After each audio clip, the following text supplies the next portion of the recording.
We are live and dirty. And as Brandon always says, take me home where the buffalo roam. That's right. On a Friday night surprise devil show. And Brandon, they are here and they are ready to party. We already got 100.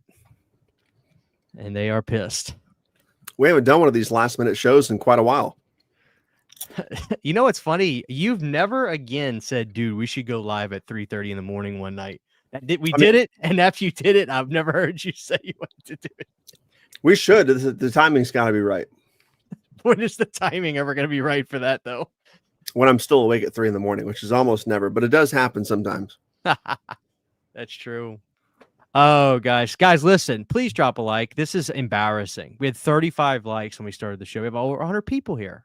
I'm so happy you guys are hanging out with us tonight on the Surprise Devil Show. This is show you guys are going to be involved in. We want to talk to you guys, but I also want to talk about disturbing stuff, like creepy ring camera footage, creepy pasta stuff, your own personal stories out there, and also, vintage memories, Brandon, of like rotten.com and stuff like that, like those good old days of searching the interwebs and seeing Pain Olympics and stuff like that. Do you remember Pain Olympics? I do. Oh God. Anyway, let's say hello to our cohorts in the show tonight. Saturn Video with a $10 super chat, and he says, "Out in the distance, Tang portals begin to open. Out comes Cosmic CHH, Old and Folded CHH, and Wolfman CHH. Holy shit! How many of us are there? It's about to be an all-out war of cosmic proportions. Are you ready?" Amazing. Thank you so much, Saturn Video. Let's give you a clip. That's a $10 super chat. Let's give him the Cody clip. Try as ye will, try as you might. The butterman will be naked and afraid all night. But fear not, lucky lads. You don't have to be naked and afraid when you have the new limited edition St. Patty Days Planet Dirty shirt. You must have a 4-leaf clovers up ye ass. Because these shirts are now on sale for only $16. Happy St. Patrick's Day, D-lads. God bless Cody. God bless him, dude. And by the way, guys, I was just texting him. We were just catching up, saying hi. I was showing him that I got the Chucky drink, which we're about to do a live taste test on this show. If I can get some, fruit emojis in the chat, we'll do a Fanta taste test. Is this Fanta? Yeah, it's Fanta. What flavor is it? It's described as Chucky's Punch. Weird. Chucky, available on digital. Guys, y'all ready for the taste test? I'm pretty pumped about the taste test. You know, I'm ready to try this sucker. As a matter of fact, this is what we're gonna do. Let me solo myself. All right, guys, here we are. I've been breaking out so bad, my face looks like crap. All right, guys, so here it is, guys. We're gonna start the show out right. This is the Child's Play Chucky Fanta. It's described as Chucky's Punch. I am pretty excited to try this. I feel like I'm breaking my diet right now just drinking this because it's a sugary drink. But here we go. We're going to go for it. By the way, everybody, I got this at 5 Below tonight. We're going to crack this open. Give it a try. Brandon, do you give it a smell test before you sip it? I do. All right, let's do it. Okay, you know what that smells like? Fruit punch. Hawaiian Punch. Are you ready? Cheers.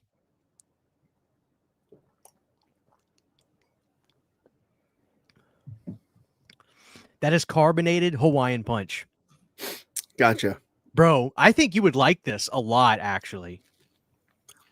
Is it its own flavor, or is it just Yes. the Fanta Punch rebranded? Well, I don't know about that. I know that this is its own flavor. It's called Chucky's Punch. There is a red strawberry, I think, and I think that's like that Ethan Hawke movie. I'm going to give this a 8 out of 10. So far, I like this more than the Jason drinks. But this is an 8 out of 10. This is carbonated Hawaiian Punch, dude. Nice. Put some vanilla ice cream in there as a float, dude. It's probably delicious. I'm actually going to go 9 out of 10. That's really good. Anybody else tried this? Wow. I'm all about that. I'll just finish this, yeah. Well, there you have it, guys. That's my review for the Fanta Chucky's Punch. There you go. Let's say hello to everybody in the chat. We got Greg Stefano. We got Z Pam. Muzak, Adrian James. Pour it in a wine chalice. Is it different than the regular punch? That's a good question. I don't really drink Fanta like that. Leprechaun in the Hood. All right. Midnight Geek. Anthony. Hunter. Saturn Video, of course. Iron Wolf. Glendid Grim. And everybody, Cody says thanks for the love. I sent him a picture of y'all saying we love Cody. So that's my favorite clip of all time. It's good to see everybody here tonight. Guys, this is y'all's show. We're going to hang out and talk and get creepy. That's why the lights are out. Brennan, what are you into watching? And this is for I'm asking this for the chat too. Are you into watching stuff that creeps you out late at night? Like, do you watch like Mr. Nightmare, Chilling Scares, disturbing wood encounters, abandoned building encounters and stuff that? Like, what kind of stuff do you kind of? Because I'm a connoisseur of channels like Chilling Scares. That's probably my favorite channel on YouTube, stuff like that. What's your stuff you watch on YouTube that is about, and for the chat as well? I do watch, especially the last year or so. I watch a ton of urban exploration videos gone wrong. Usually they're compilations of people exploring buildings or dilapidated mansions or schools or whatever it is. Also like camping videos gone wrong, where they encounter weird people in the woods or pseudo supernatural occurrences happen. I love those kind of videos super late at night because they're just they're almost ultra real. Right. Even if some of them might be staged, they just really get to the it's sort of the same feeling you get from watching the Blair Witch Project, and I love it. Oh, but it's got to be super late at night. Preferably everybody else is asleep. The house is dark. I love that shit, dude.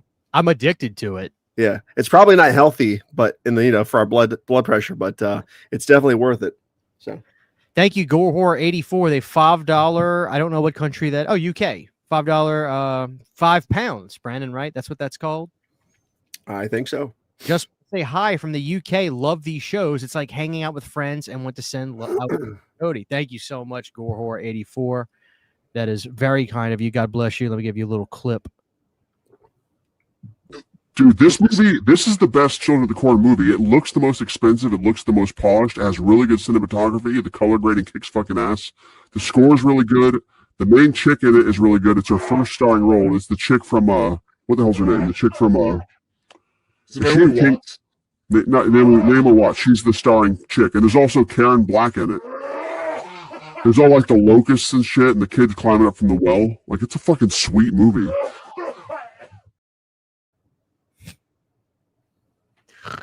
Hell yeah. Nexpo is amazing for disturbing things around the internet. Absolute perfection. I think Nexpo is one of the ones I watch. I think that might be the. I also watch I think I also watch Urbex a lot. Urbex has some really scary stuff. Yes, Urbex Hill kicks ass. If the chat is into it, like we could try pulling up. I won't monetize this video. That way I can play this and it won't get pulled or nothing like that. So donations are appreciated, but nobody feel obligated. But what I can do is, like, if we find some truly creepy stuff, we should watch it with the audience. Now, are you into the disturbing Ring camera footage? That's my bread and butter. Yeah, I love that shit. What's the creepiest one you think you've ever seen?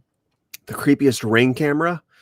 I think there's a Ring camera video of like it looks like a homeless man or something outside. I think he has a knife, and I'm pretty sure he starts stabbing the peephole or something like that. It was something really random, and then he runs off. So, I mean, I've seen some like ghostly ones too, but I mean, like, as far as truly scary because it's real, quote unquote real, I think it's probably that one. But I couldn't tell you which video it was specifically because I watch those in like compilation videos. So who knows how many channels they appear on and shit like that. So let's see. All right, hold on. What I want to do is get the audience in on this. Slap Tam YouTube channel. Anything like that happening outside my house at night? Well, Brent, let me ask you this before we kind of like maybe watch a clip or two at the audience. Do you have a Ring camera in your home? No. Let me ask you why. I don't know. I just don't think we really need one. I could get one. Well, I didn't want one, and I'll tell you why. Because of watching disturbing Ring camera videos, and I figured I'd rather not see what that is. Yeah, well, we have surveillance around the house. Like the four corners of the house are covered. I just don't have a Ring camera at the front door. I guess we probably should. Well, my thing is, when I was working graveyards, I'd be at work sitting at my desk while the line's running, everything. We're pressing wood, blah, blah, blah. And all of a sudden, my phone would light up, and it'd be my Ring app. And it would say motion has been detected by your front door. It's 2:30 in the morning. And sometimes, because you know how it is in the South, that air gets all dirty. The dirt comes up with it. And wind, which picks up a little bit of debris and shit, will come in front of that camera and alert it. And my heart skips a beat every time it's 2:30, 3 o'clock, where my wife's asleep in the bed. I'm at work, and my Ring notifications start coming up. And it's like motion has been detected by your front door. Yeah. That shit freaks me out. With Brandon's hair growing out, he reminds me of Gary Cole, Bill Lumberg, and Office Space. Look, I'm going to need you to go ahead and put your name on the TPS report cover sheet, okay? I haven't seen that movie. Is that a good movie, Office Space? I've only seen half of it. I don't get the appeal that everybody else does, apparently. So. Oh, it's a classic, man. I remember like when the Funko Pops for that movie came out, people were going nuts. I hate Funko Pop so much. They kind of came and went, but I feel like they still have enough of a fan base that people,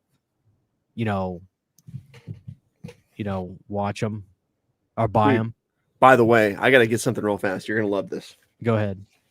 What's up, Poppin', C Money, and B Dog? What's up, Fachi? I have lock gates. I'll be damned if a motherfucker outside looking in.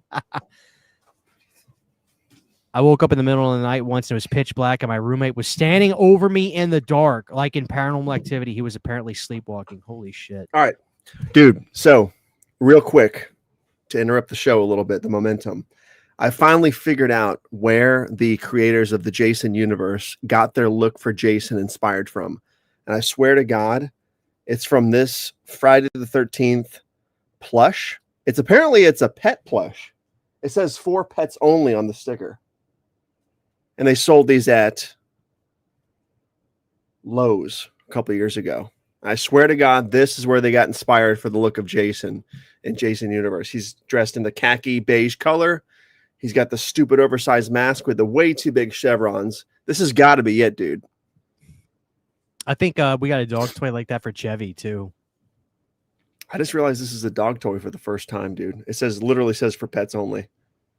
Did you get it just for you to have? We got it for Isabella in the Halloween section a couple years ago. Does she like it, or did she say that's not Jason? It's in the toy rotation right now. Yeah, she called it out first, Jason.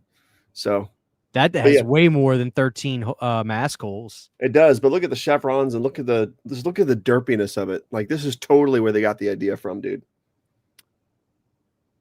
Beige Jason, dude. I think that one's better. Look, it's got the circular eyeballs. My villain origin story. Anyways. Tossed it. Oh man. Let's see if the audience wants to watch this for a minute. Let's see. Let's give them a video to check out with us. I'll share the audio on this. Everybody hear this? Oh shit.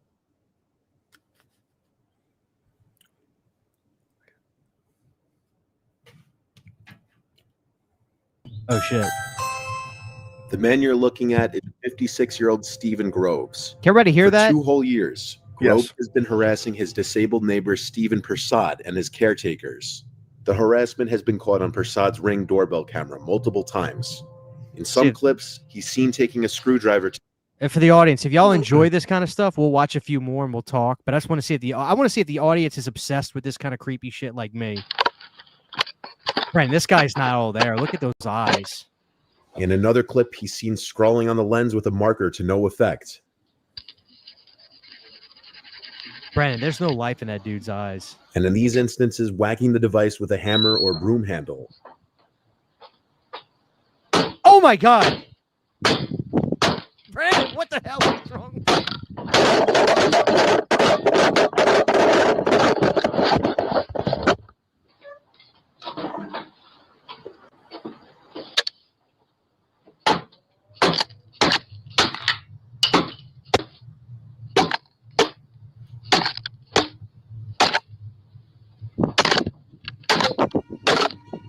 The reason behind the man's attacks on his neighbor's property are unknown. Over the past 6 months, Groves has been convicted of 3 charges of harassment against Persad and has been put on a curfew and ordered to pay compensation for damages to Persad's property.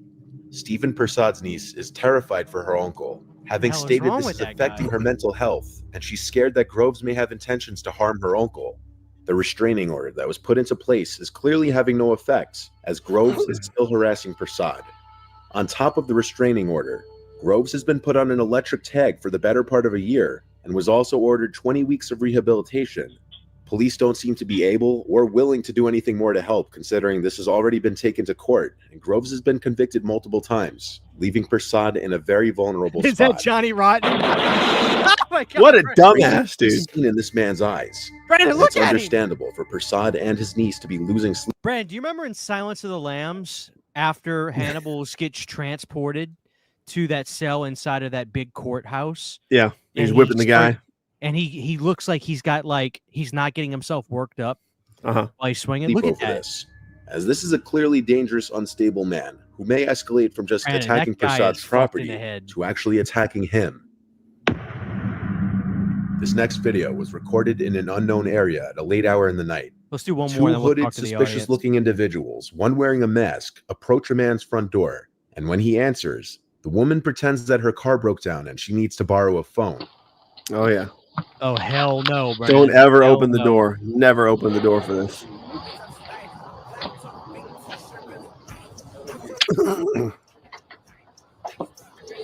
Why is there songs playing in the background? Hello, do y'all have a phone I can use? My car broke down, and y'all's the only one that got a light on. We don't. You don't? Sorry.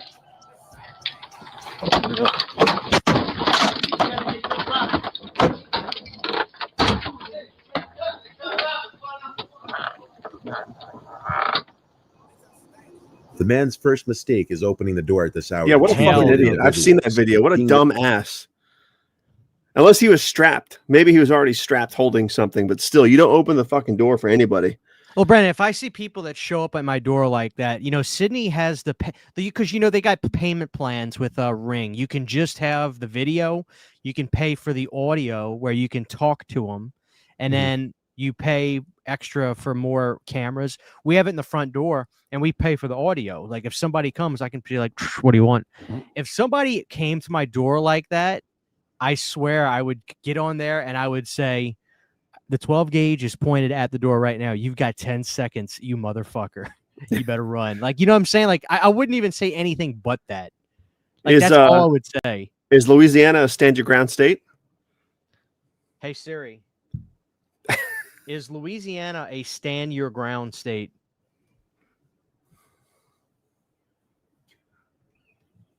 Well, hey, Siri. Is Louisiana a stand your ground state? Here's an answer from wissavoter.com.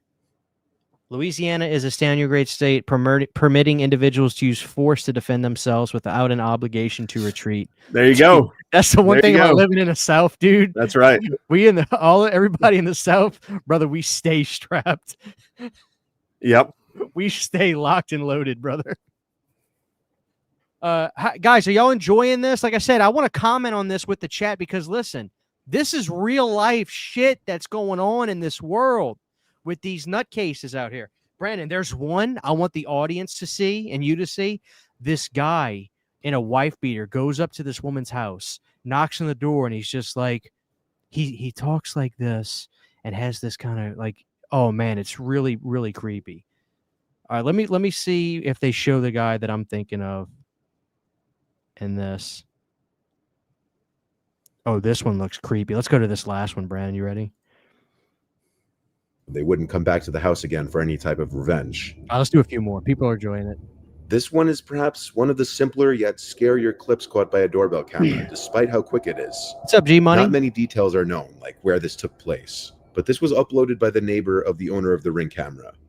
In the video, we see in the dead of night a masked, young-looking man approach the front door of a house with a gun in his hand, stand there for only a few seconds. Oh, hell clearly no, Brandon. Why is he contemplating what was about holding to the do, gun like that? then backing out probably in fear and leaving.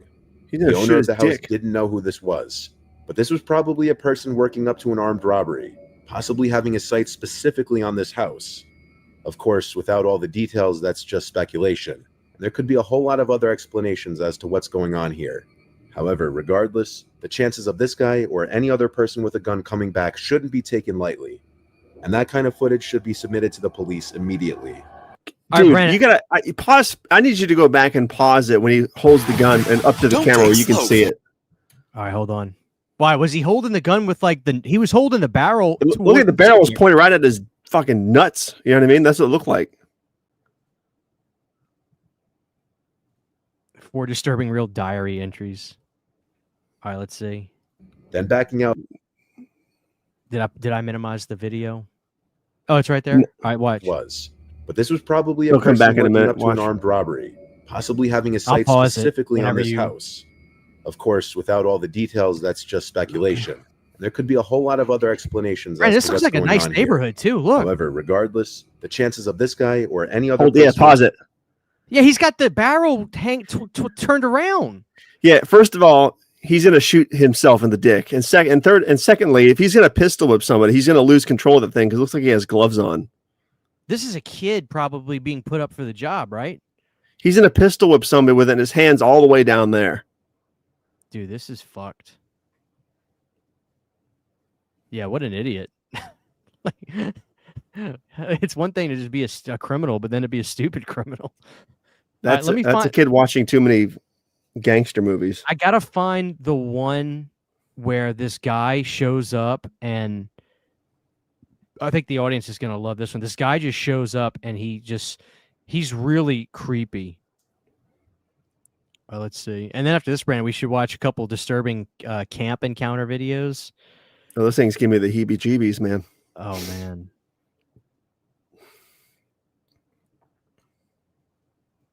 All right, let's see. Talk to the chat for a minute, Brandon, while I'm looking this up. I've heard of a new terrifying trend. I'm not sure how real it is, but I've seen tons and tons of content on it, both on YouTube, TikTok, Instagram. I think even I saw something on the news briefly about it, about like they're saying if you're going out shopping, especially if you're like a woman or a woman with kids, they're saying if you get handed anything by a stranger, like in the parking lot saying, hey, can you hold this for me for a second, like a piece of paper or a document, don't take it, because they're saying it could be laced with like trace amounts of fentanyl, other stuff, to where like it can make a person pass out, gives them time to get your kids, kidnap you, whatever it is. It sounds really far-fetched, but it doesn't at the same time, because we live in a world where all kinds of crazy shit's going on. So that's that's perfect for this show, that kind of terrifying shit. So if anybody tries to hand you anything that you don't know, don't take it. If you find a dollar bill on the ground, don't pick it up, that kind of thing, because you never know. Am I right or am I right? You are absolutely right. You just don't know. All right, let's see. Brandon's hair is looking fire. All right, Brandon, this one's pretty. This is not the one, but I want to show people this one. Let's see. And gives an almost laughable excuse, saying he was just looking for his dog Fido. He then tells the woman that they could be friends before walking off into the night. The man was never seen again by the uploader, and they still have no idea what his intentions were if he had gotten into the house. He's talking to like the air. He's uplifting him. This terrifying footage was Right here, captured in Brandon. April 2023 in This shit is Connecticut. happening a lot. At Brandon. 9:30 a.m., a man was recorded walking up the front door of a house wearing an orange vest and holding a package in his hand. They're pretending to be As male soon as the people, homeowner Brandon. opens the door, things get disturbing pretty quickly.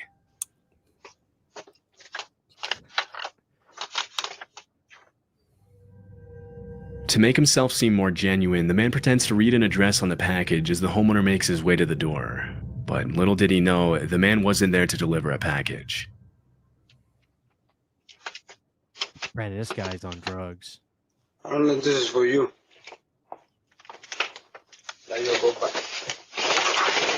Oh shit!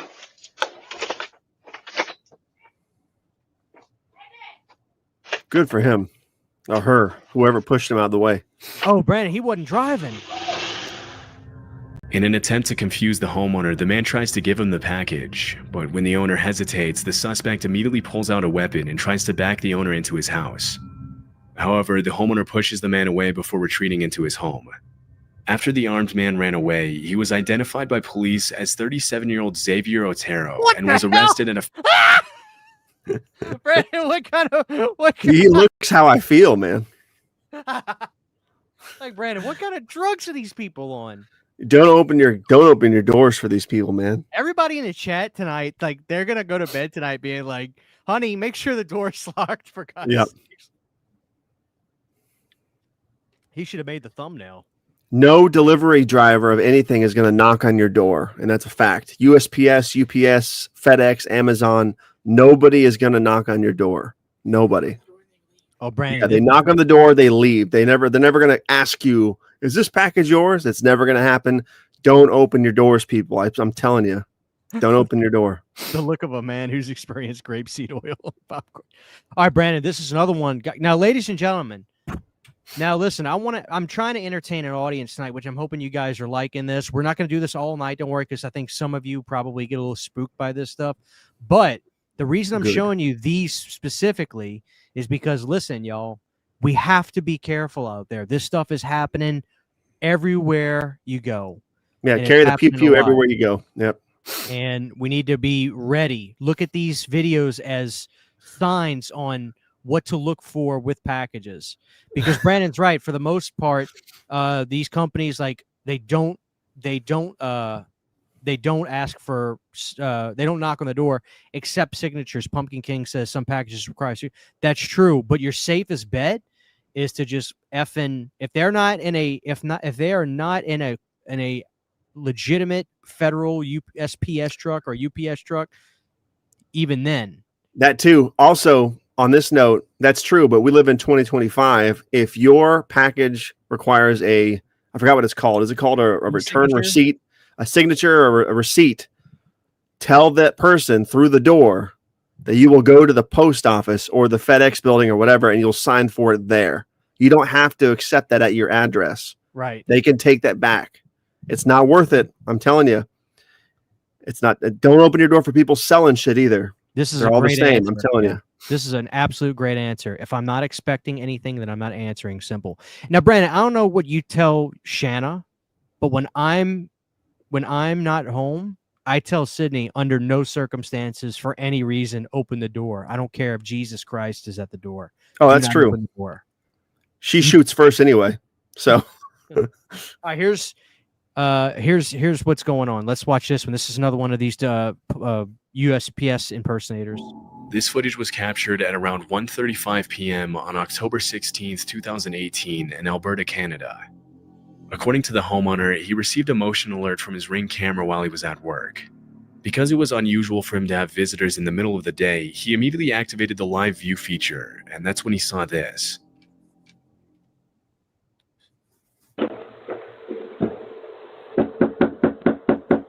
Red flags already, Brandon. Red flags everywhere. Dude, where's the "so I started blasted" meme when you need it? At first, he mentioned how he didn't think there was anything strange going on, and seeing how the visitor was dressed similarly to most utility and telecom workers in the area. But after the man began banging insistently on the door and peering through the window into the house, he immediately became suspicious.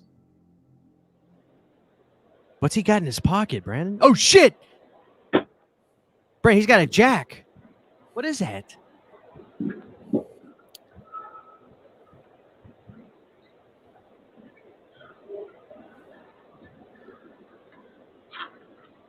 What's he going for? Oh, shit, he's not alone.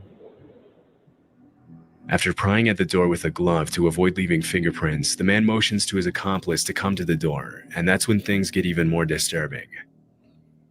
What are these guys doing?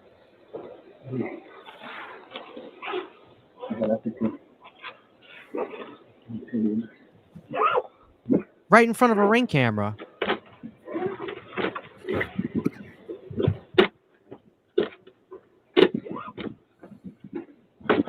Brandon, why would they incriminate themselves like that?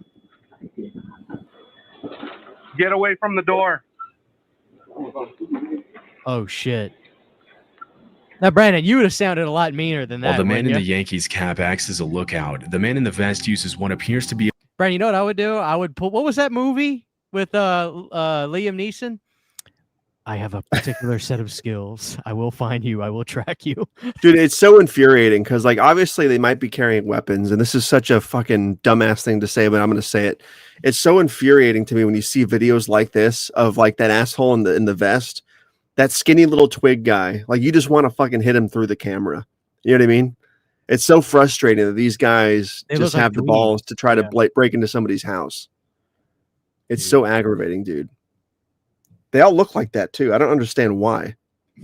Yeah, the audience is not happy with them. They're calling them cowards, scared little bitches.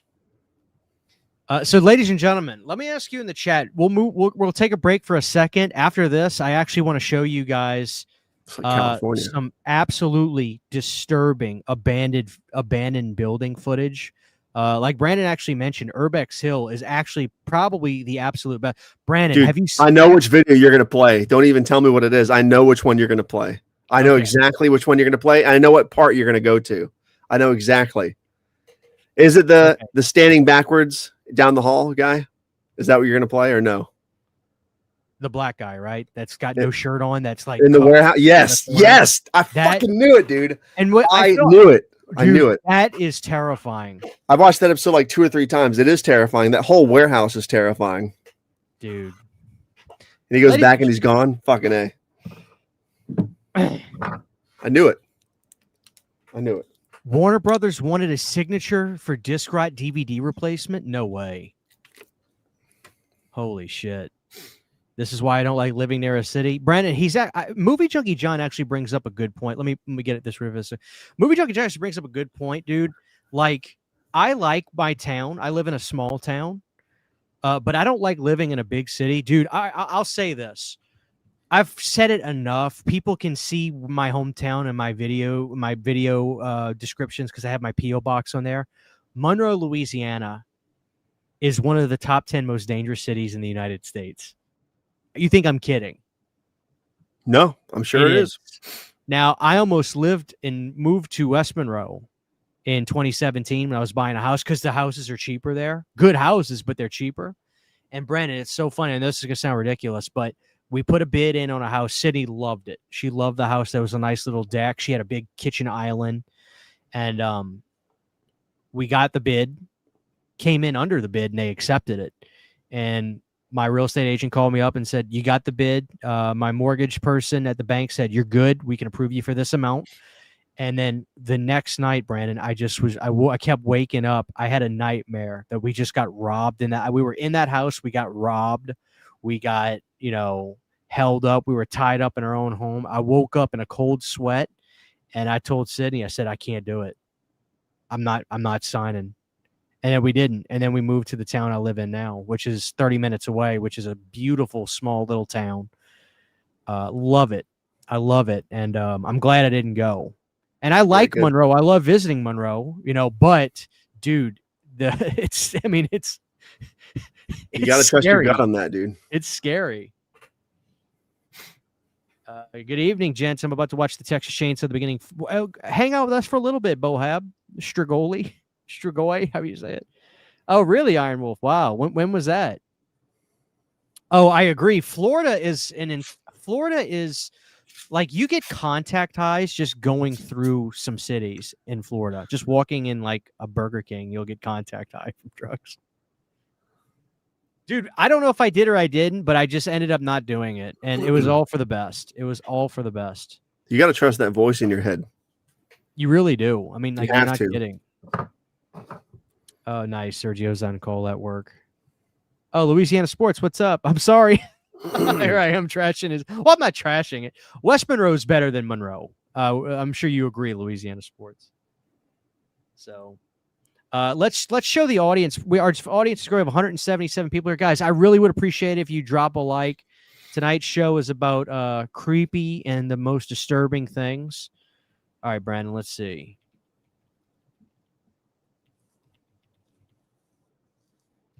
The audience is going to love this. Dude, Brandon, this stuff truly bothers me. Oh, here we go, Brandon. You ready? Let me get this pulled up.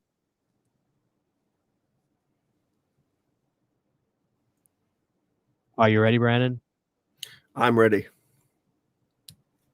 Or with a YouTube channel called All right, ladies and Urbex's gentlemen, Hell. join us for this. Over the past 10 years, he's been uploading raw footage of his visits to some of the creepiest abandoned buildings in the country, often running into unexpected and sometimes life-threatening situations. Urban explorers like Chris face many dangers, from aggressive stray dogs to hostile squatters to respiratory risks and unsound. Now, Brandon, before we go, It is that movie, Miff. It is that for sure. What? He's talking about the same thing we are. I knew Oh you my were going to God, play he that knows. fucking video, dude. It's got to be the most notorious one on Urbex Hill's channel. All right, guys, ladies and gentlemen, we have 173 people here. 170. Please drop a like. Have a seat. If you're watching this at home, pull this up on your TV and just sit down with us and watch this. This is some of the most disturbing shit you guys are ever going to see in your life. And this is real. This is absolutely real. And shout out to Urbex Hill because, Brandon, he does these things as right as you can. He's respectful. He doesn't damage property. And I don't encourage that. If anybody watching this, do not get the idea to go to abandoned places, especially places you're not supposed to be at, and do anything damage-wise or take anything. And don't go by yourself. Do not go by yourself like this guy does either. Yeah. And at the end of the show, Brandon will be entering the death house. I did it already on the camera in the daytime. I'm not doing it at night. I won't do it. Structures. Venturing All right, into ladies an and gentlemen, unfamiliar watch abandoned this with building is much more risky than it might sound. It's obviously much safer to explore abandoned buildings in the light of day and with a group of friends, but in most of his videos, Chris explores at night and always alone. In June 2022, he visited the abandoned Westinghouse Electric Factory located in Cleveland, Ohio. Built more than a century ago, the factory Is Cleveland a pretty dangerous city, Brandon? Do you know? Oh, yeah. I think it's Anybody like in the top chat? 10. I think Really? it's top 10 in the country. Wow.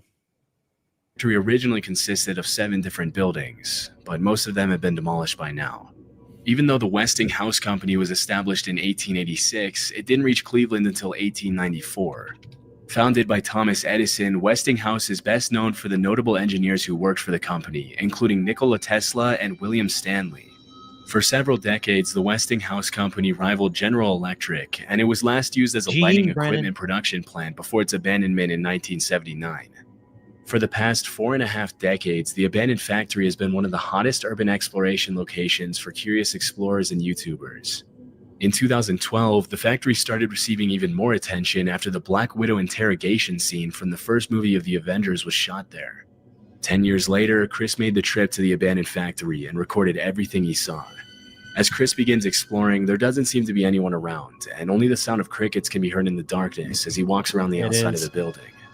Disturbingly, the sound of gunshots can be heard in the distance less than 5 minutes into the recording. It's worth mentioning that for the past few years, Cleveland has been ranked as one of the top 10 most dangerous cities in the US, making this visit to the abandoned factory even more risky. Somebody's shooting.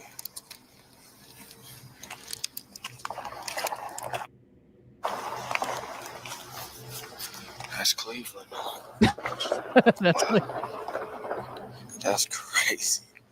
Charles Band has a mansion out in Cleveland, Brandon. It's not even that far away from here. Oh, that sounds like a shootout.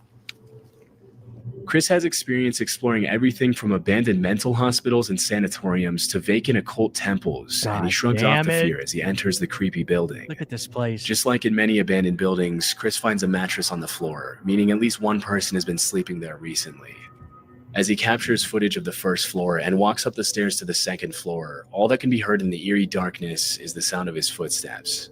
A few minutes later, Chris goes down to the basement, and the footage becomes increasingly creepier as Chris runs into a series of dead ends under the leaky, moldy ceiling. Okay, I'm hearing something. Maybe it's an animal. There's animals down here.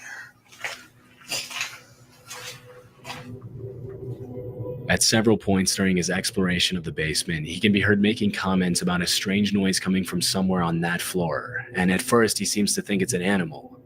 Alarmingly, he finds a few shell casings on the ground from what was probably a 9mm handgun. Oh my God. Although it would be pretty unsettling to find something like this lying on the ground in an abandoned factory basement, it's worth mentioning that police departments often use abandoned buildings and complexes for training exercises. However, in this case, it's impossible to know if that's really what happened. Shortly after, he comes across a series of disturbing messages on the walls. He continues recording as he walks down narrow corridors. Brandon, look at and this is where things get a ceiling. lot He more cave disturbing. in and he. Oh shit! Ladies and gentlemen. This place is so wet. Oh! Oh, you scared the out of me. Yo. You need some help, bro? Yo. Brandon, he ain't even moving. He said, fuck that. I'm out of here. Oh my God. Bro, that's crazy. After about 20 minutes of exploring, the visit takes a very dark turn as Chris runs into a hunched-over man without a light at the far end of the room. He calls out to him and asks if he needs any help, but the man doesn't move or respond, and Chris decides to leave him alone. Understandably, Chris's breathing can be heard getting louder and heavier after the extremely unsettling encounter.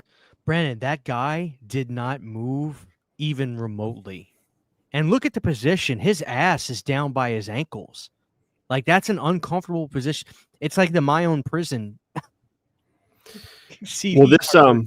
Will this 6 most disturbing videos you're watching, this compilation, will it show the other 2 things that happen in the video or no? I'm sure it will. I mean, Chilling Scares doesn't really skip over anything juicy. But things were only about to get more disturbing for him. Okay, yeah. You know what?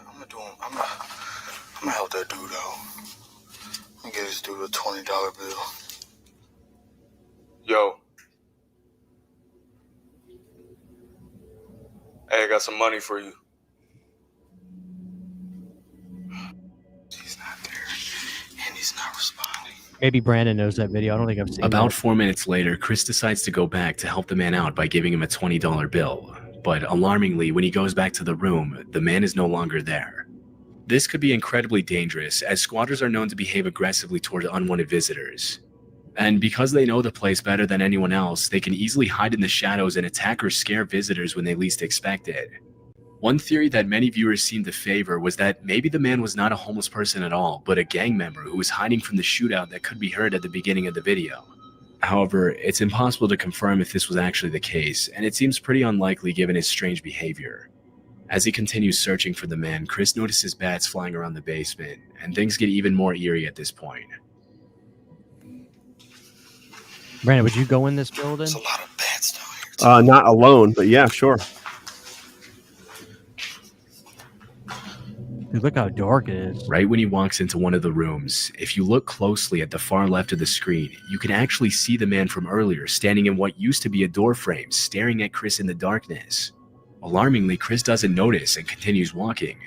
It's impossible to know how long the man had been following him, and in these kind of situations, Oh shit, it can be there hard he to is. gauge the squatter's intentions.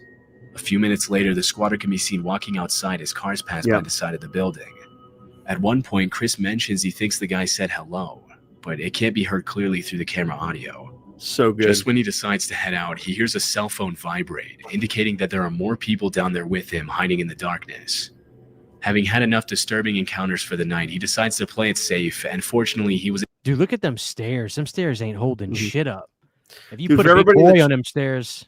Everybody in the chat saying it's fake. We're aware that it could all be staged. It could be, but it's really entertaining. It's genuinely frightening. And the fact is, Urbex Hill doesn't make videos for the sake of being frightening. Usually it's just about exploring creepy places. Like, not every Urbex Hill video is frightening. Am I right, Kristen? So they could be real. I mean, weird people exist. We've encountered weird people in weird places in Florida, exploring places. It's not out of the realm of possibility to call every single thing we see on YouTube fake. Could be fake, but like, don't. My thing is this, Brandon. It's like, I would have never believed any of this stuff would be true until I actually encountered a cult. I did. I've told the story. I did a video about it, and I told the verbatim the story of what happened. And when I saw that, it opened my eyes that there's an expression, Brandon, that my buddy told me one time. It's the most truest thing I've ever heard. Don't go looking for trouble because you will find it. You will.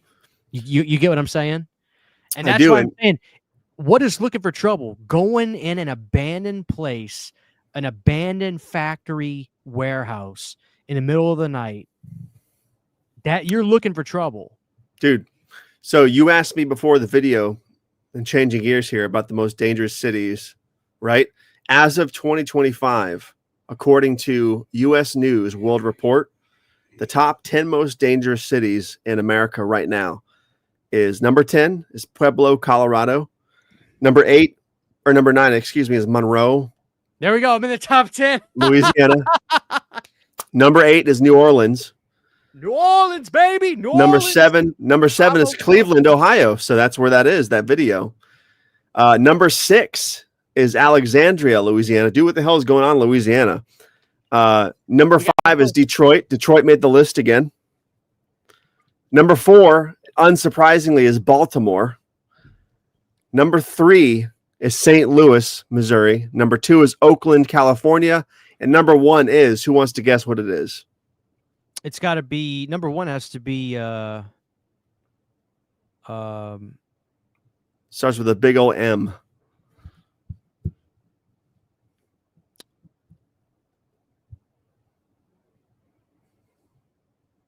Memphis, Tennessee is the number 1 most dangerous city according to Memphis? US News World Report 2025. Updated about 2 months ago, it looks like. No kidding. It changes every couple of years, but because Florida was on the list, 2 cities in Florida were on the list like 2 or 3 years ago, but now they're not at all. I'm surprised that Louisiana has 3 fucking spots in the top 10. That's crazy. What is going on there, dude? Well, yeah. Brandon, did you ever see the video about the guys who put the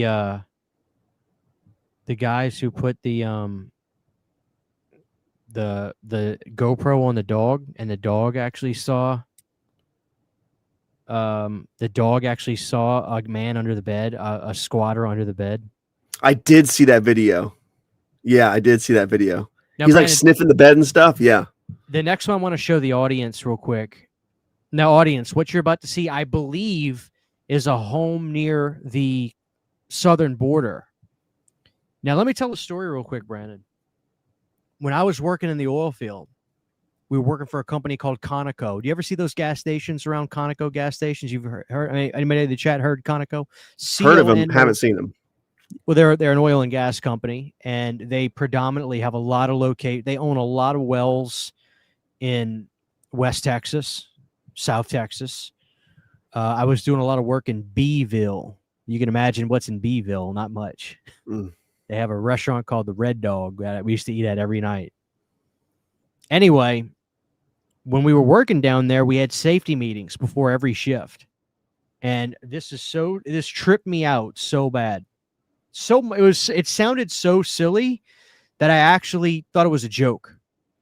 We have our safety meetings and we have our daily, routine. Wear your gloves, stop and take your water breaks, team out, no heavy lifting, split the weight load on everything, watch out for each other, get the job done right, not fast. That's, we do all that. And then all of a sudden the Conoco guys come in.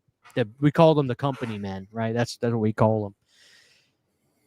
And he's like, who here has worked in this area before and who hasn't? And all my crew, we raised our hand. It was a lot of our first jobs. At least it was I remember I raised a few other people. And he goes, if you see any big black vehicles with blacked out windows, I want you to don't look at them. Mind your business. Don't stare and pretend you don't see anything. Carry on about your day. If you do that, everything will be fine. And so I was like, I thought it was funny at first. And then later I went and I asked him, I said, what was that about? He goes, dude, they're talking about the cartel. And I was like, no.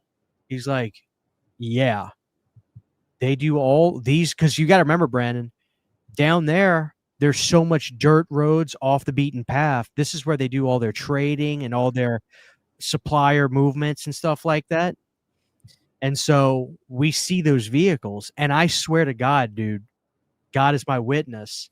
I remember toting iron, getting stuff together. We're off in this huge dirt patch with the well, and in the distance, I would see 2 or 3 of them, blacked out windows, big Escalades or whatever, Tahoes, whatever they were, big black SUVs. They'd come, they'd go, they'd drive real slow, and we just I was scared shitless. I wouldn't pay attention. My point is, the cartel, it's no joke. Like, I know, like, for a lot of us, like, that maybe live in, different states outside of the South, you hear about the drug stuff and you say, oh, I'm sure it's a thing, but man, it's real. So with all that saying, I believe this video has to do with a cartel house.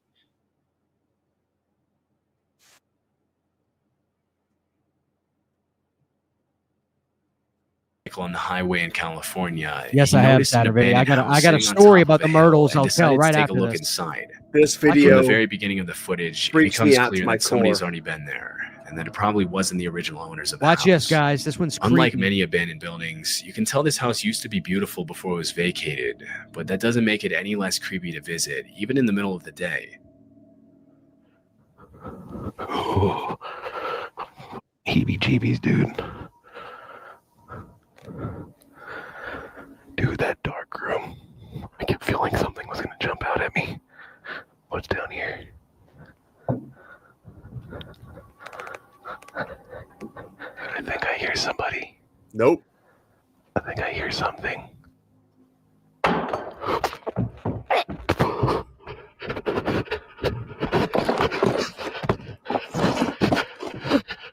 Somebody was in that house, Brandon.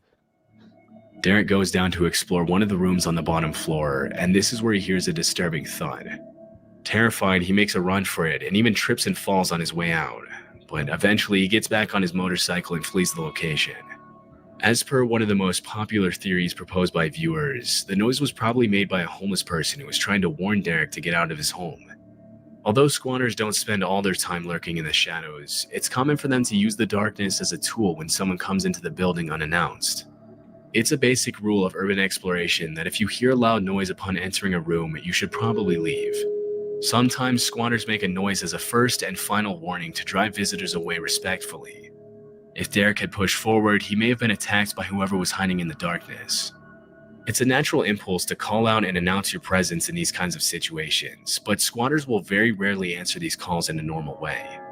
Nobody likes to be seen living in those conditions, and more often than not, the response will be rather aggressive and sometimes even violent.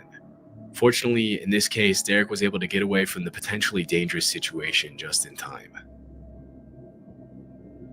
The occult rituals the priest used to perform in his home. The mansion has since been abandoned, and as of today, nobody wants to buy it or live in it due to its chilling atmosphere and sketchy past. So according to John, video some renovations have been made is the scariest video I saw. It was such a curveball, dude. Was still abandoned. All right, ladies and gentlemen. In 2019, John set out to explore the occult mansion alone at night, but things didn't go exactly as he planned. Watch this, in comparison to other abandoned buildings, the mansion seems to be in relatively good shape, except for the garage, which has clearly seen better days. About 5 minutes into the exploration, John starts to hear strange noises upstairs, but they seem to quiet down as soon as he climbs the set of stairs. This video fucked me, dude. Guys, I think I've been hearing stuff upstairs, but I'm hoping, and I mean this, I really hope that it's paranormal and not someone freaking in here. Brandon, look at the dust on the handrails.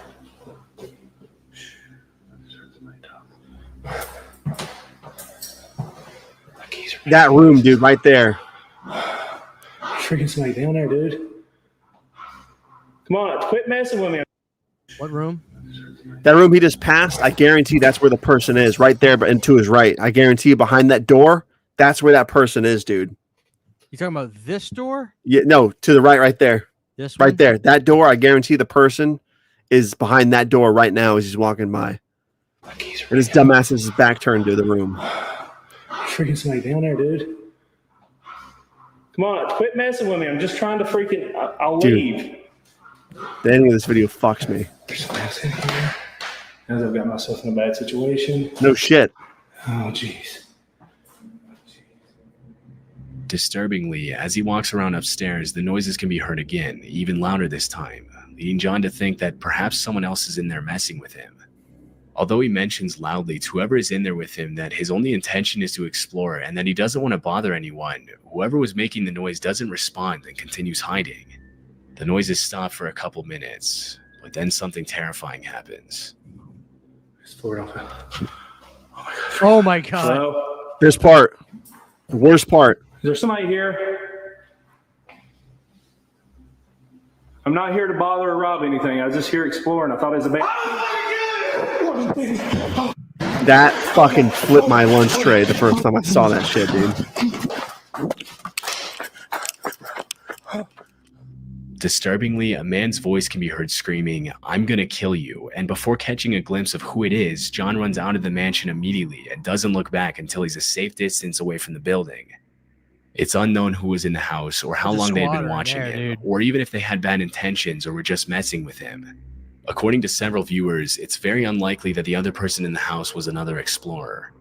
In the urban exploration community, people usually help each other out, and there's a sort of code that every explorer sticks to in order to help. God, dude, I'm not going in them damn places.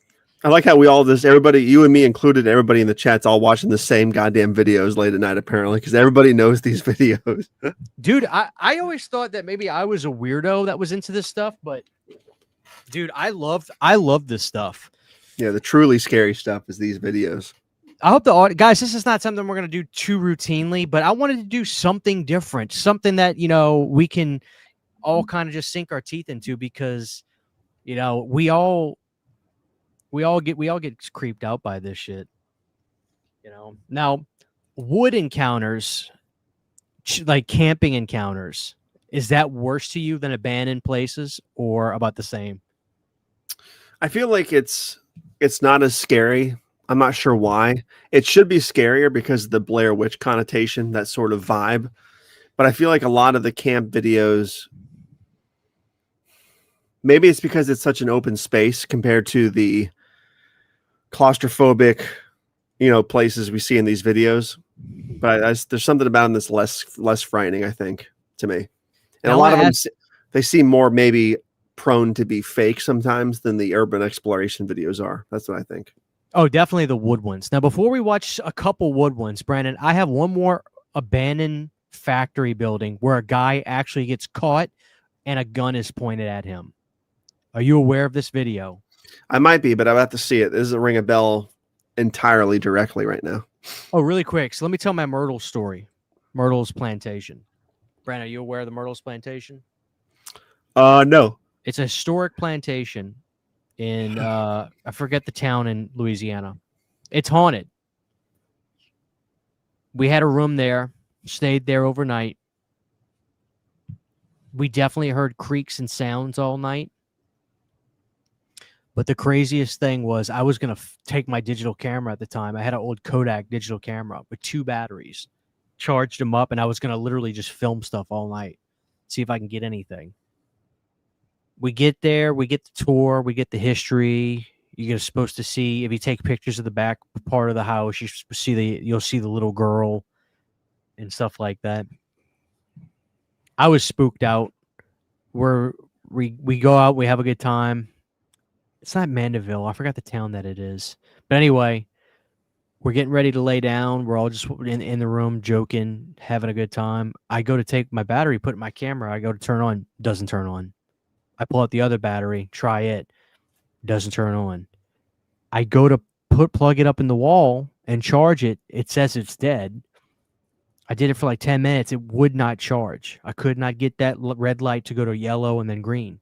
And I said, fuck it. I'll leave it alone. The way home, the next day, I was in the passenger seat. My brother was driving. For some reason, I just decided to pull up my camera. And when I go put my battery in, I completely forgot that they were dead. I just happened to put it in and turn it on. Battery was completely charged. It would not work at the plantation. I believe you. It's like, dude, I don't know why or how, but no bullshit.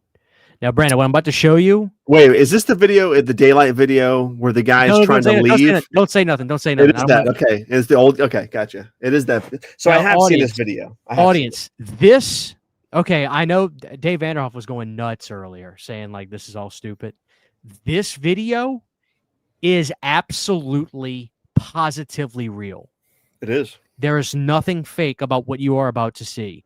This is the scariest encounter because it's no bullshit, not trying to be a horror film. What you guys are about to see is legitimately the scariest encounter.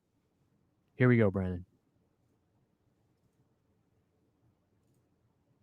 This is a small YouTube channel where the uploader posts raw footage of his explorations of abandoned locations all over the US. Since 2020, Jared has uploaded over 200 videos of some pretty cool urbex footage. In March 2022, Jared uploaded a video where he explored an abandoned dog treat manufacturing factory in Wichita, Kansas. For the first few minutes of the video, the exploration is pretty uneventful, and except for the usual couple of strange thuds and bangs that can be heard nearby, it seems like Jared's alone. Even though it's relatively common for homeless people to hide out in abandoned buildings, it doesn't seem like anyone was squatting in the factory that day. After exploring the multiple floors of the building in detail, Jared looks out the window and sees a red car pulling up to the factory and start making its way through the gates. I think he's gonna go around where I can't see him.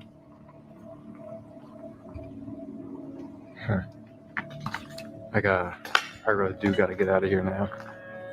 I don't like that. After it becomes obvious that the man in the red car has plans to enter the factory, Jared does the only reasonable thing in a situation like that and tries to find a way out of the building without being noticed.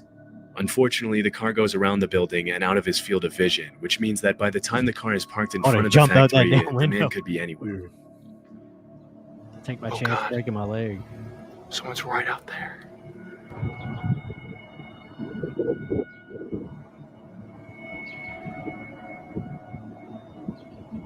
What do I do? I couldn't tell what he was holding.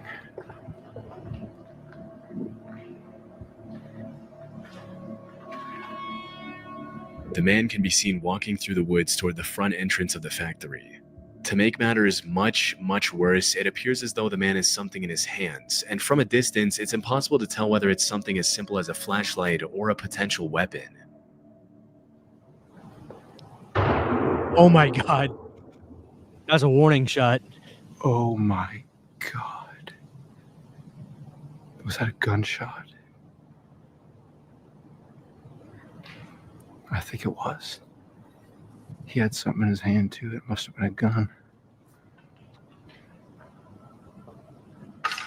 I'm never going in anywhere. Over the next man. few minutes, Jared does his best to find a way out undetected, which is much easier said than done when you have no idea where a potentially armed man who probably knows the layout of the building much better than you do is hiding. And just when it seemed like Jared was going to make it out undetected, this happens. Whoa, whoa. Right there. Whoa.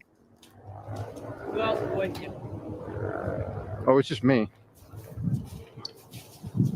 You scared me to death. Okay. Get over there now. What? God, man. Sit That guy's down. got a bulletproof vest on. Get your handcuffs. Huh? Put them on. Got it? Okay. Either I put them on or you can put them on. Take your pick. I've never put on handcuffs before. Just put them on each side of you. How's that? Well, Put them in front of you. That way you can carry it in front, okay? what's going to happen? What's going to happen is the police is going to come and then you take your name and they'll get you for criminal trespassing. It's nothing these days.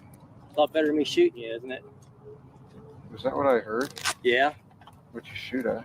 Shoot it. See people, I shoot at them. There's If they no- run, you shoot. There you go. Yeah. Be cool. Nothing will happen, okay? Right. I shot one guy this way. The other one. Jesus. It's all right. I'm not gonna shoot you. Don't you see? She said something says a use of deadly force. What do you think that is? I thought that was kids spray paint. No, that's me telling you I'll shoot you. Nobody else is with you, right? No, it's just me. Okay. If I see somebody, I'm gonna end up probably shooting them. Oh no! If When I I were with first- someone and I know you shoot people, I would have gotten them. Okay. That's basically it, guys. Like when I first watched that, Brandon, did you almost think that this guy was just some kind of crazed vigilante? He seems like he is. Like he seems seems off like he a is. little bit. Don't ever put handcuffs on like that. Don't do that. Don't do that. Yeah, isn't that impersonating a police officer in a certain way to tell? Well, I think if he's security, hired security, I think he's legally allowed to do that. I don't know exactly what the law is, but I'm pretty sure he was probably allowed to do that. But don't ever do that. Do not fucking handcuff yourself with some crazy guy with a gun. But of Southwest Philadelphia. The visit to the distressed house started out pretty ordinarily, but a few minutes in, just as one of the investors was about to walk up the staircase leading to the second floor, they noticed something extremely disturbing. Look at this rock trap right here. Look. Wire, right? That goes up. Look at the nail. Meth traps. Oh my god. Dude, that killed somebody. Look what's there, the knife. Right there. You see the wire? You don't see the knife up there? Right here. You see this wire going over here? It's going right to your heart. It's on a crutch with a knife. How'd you catch that?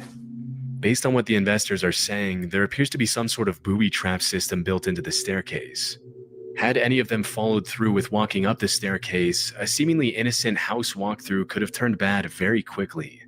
After analyzing the booby trap for a few minutes, they decided to activate it to see what would have happened to the investor if he had continued climbing the flight of stairs. All right, here, you got it? Yeah. I wouldn't even stand like in its line of, What is it? Oh my god! Look at that. Yo, that trap killed you right. Hey, Look at it. Yo, that's right. No. Hold on. You need to stop more. You need to step over. Yo, that would have got you right in your neck. Oh my God! Right in his head. No, my heart. Yo, you head.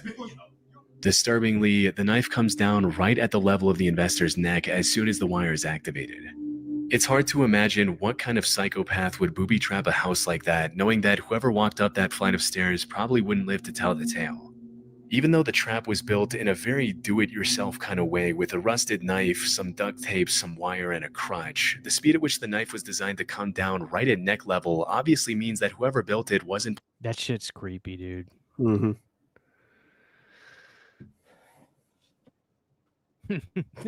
Get home alone. Jesus Christ. Oh man. What are you thinking, B? It's crazy stuff, man. It's crazy. It really stuff. is. You wanna go camping? Dude, we should do a Planet Dirty camping episode. Oh, I'm down. And then we'll just you know what's funny is like we'll just take melatonin like at 7:00 and we'll start the stream at 7:30 and by 8:00 we're just passed out in the tent and sleep all night. That'd be good. I'm gonna put the tent in my living room. Yeah. Your backyard's about as far as I'll go on a camping trip in Florida. Oh yeah. Look up the raw OG 420 exploring abandoned school going wrong. You're going camping Sunday? Oh God. Don't do it. Oh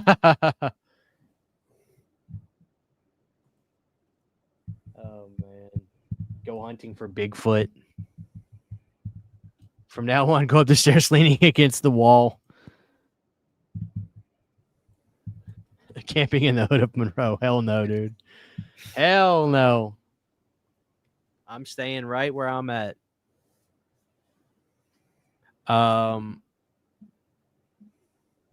Yeah, maybe we'll make a chilling scares video. Hell yeah. Brandon and Christian were together for a camping trip for their live show Planet Dirty. Everything was fine at first until later at night. They heard a sound our luck near the tent. Our luck will actually fucking die in the trip. Actually get murdered by some crazy Hills Advise people. Yeah, unfortunately, this is the last known footage of them together. They haven't been seen since. And then we just moved to Vegas. We don't even hide it. We don't even hide we're there. Use our credit cards. Shit. Hell yeah. All right, let's see. Let's give something to the audience. All right, let's see. Let me find. Oh, Brandon, This one's actually terrifying to me.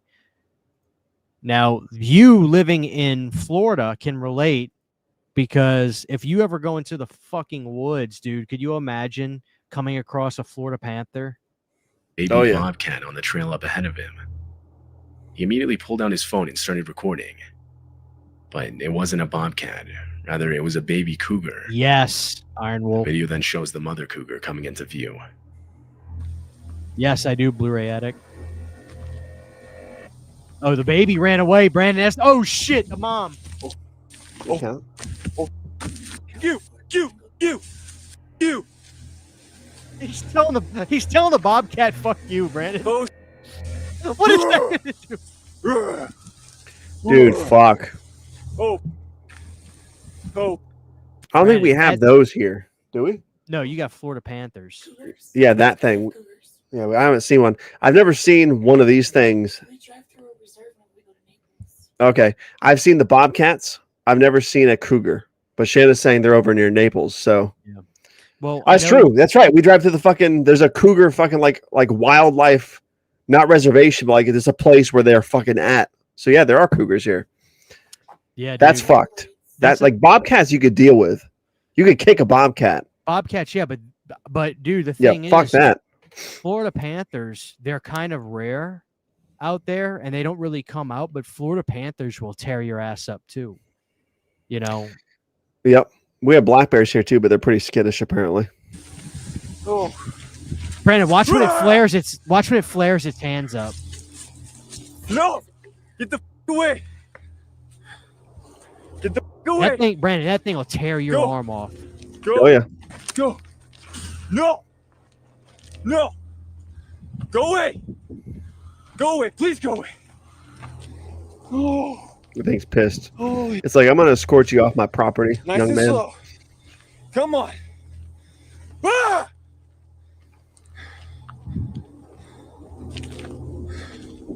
Would you just take off and run? No. I don't think I you was should left run. in a standoff with the cougar as he slowly I think you're backs supposed to away, face him, trying right? to scare it off with loud noises.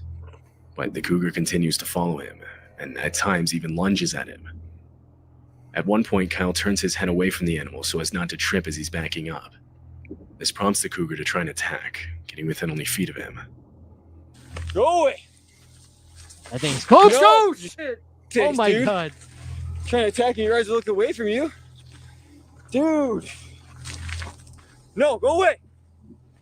Go away. Oh, no. Brandon! That's what I'm talking about. It's like a snake. No.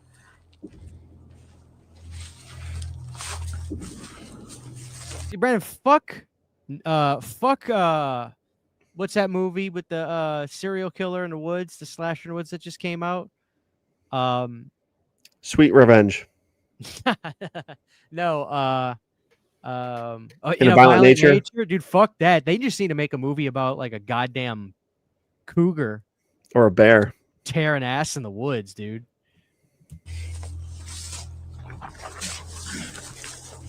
Yeah, get away from me. Face. That bitch Carol Baskins. The encounter lasts for an entire 6 minutes. It ends when Kyle throws a large rock, scaring the animal into running away.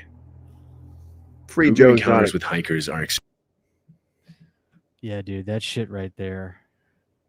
There's a police. There's. I'm staying home.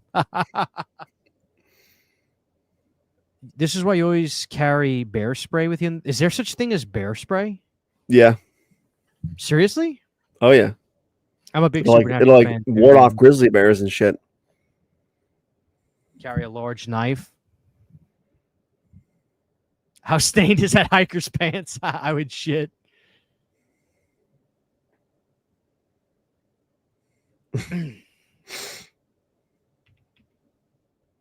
Let me see something. The problem with a knife is that entails close range combat with a bear or a cougar or whatever the fuck it is. So like that's like the last resort. If you can bear spray it away, mace it away, shoot at it, scare it away. Like if you're at the point where you're using a knife with a grizzly bear or something, you're already getting rolled by that bear. You know what I mean? Like, yeah. Nope. I carry bear spray here in Oregon. Yeah, fucking A. I'm paranoid about vacationing to North Carolina without fucking bear spray for the black bears there. Brandon, there's this footage I want to find that is Sex fucking Panther. I need that cologne, dude, from Anchorman. Sex Panther, activate. Let me see if I can find this, dude. It's probably the most insane footage I've ever seen. I don't know if I'm going to find it. Is this the guy with the bow and arrow and the grizzly bear that you're looking up? Is that what you're looking up? Okay. Dude, you should look up. You should, when you get a chance, look up Ocala Forest rainbow people. The what? Rainbow people? Ocala Forest. All right, let me just see if I can find this really quick. There are real people who live in the Ocala Forest. And some of them are scary. I'm not finding in this video. I wanted to show you. Brandon, really quick, before I continue, have you seen the video of the judge that there's a defendant and this judge like does not give him the news he wants? This dude launches clean over. I have seen that. Let me show. The caption's like he just wanted a hug or something like that. Defendant. Brandon, this guy, Brandon, that was a very high, like he launched, and I'm not trying to just laugh at this because I'm not saying it's funny, but it's pretty insane. Let's show the audience. You ready, Brandon? Oh yeah. You already know, don't you? Yeah. Oh yeah. Something else because Brandon, he clears. He clears that.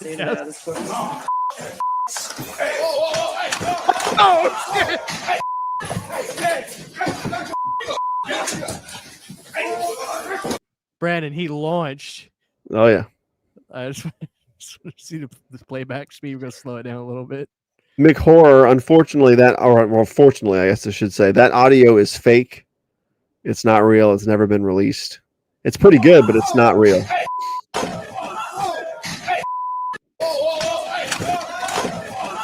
Dude launched. I mean, he got up there. Oh man. Oh, Brandon, do you remember that video? It was this guy that got convicted of killing this father's child, and he pretends to be on a payphone while they're walking. Oh yeah, and he murks him. Yep.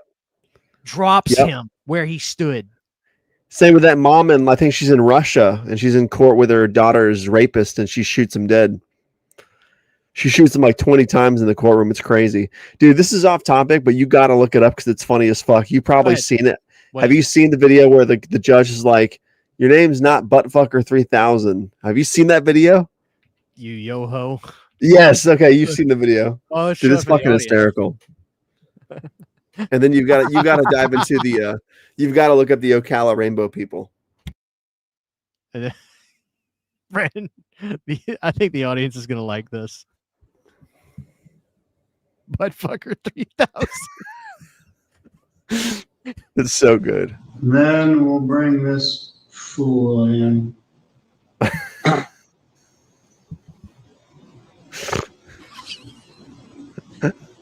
Dude, he looks like his name, dude. Good morning, sir. What's your name? Me? Yeah, you. Yes. Nathaniel Saxon, sir. Your name's not Buttfucker 3000, you yo-ho. Logging into my court with that as your screen name. We'll discuss that in a little bit.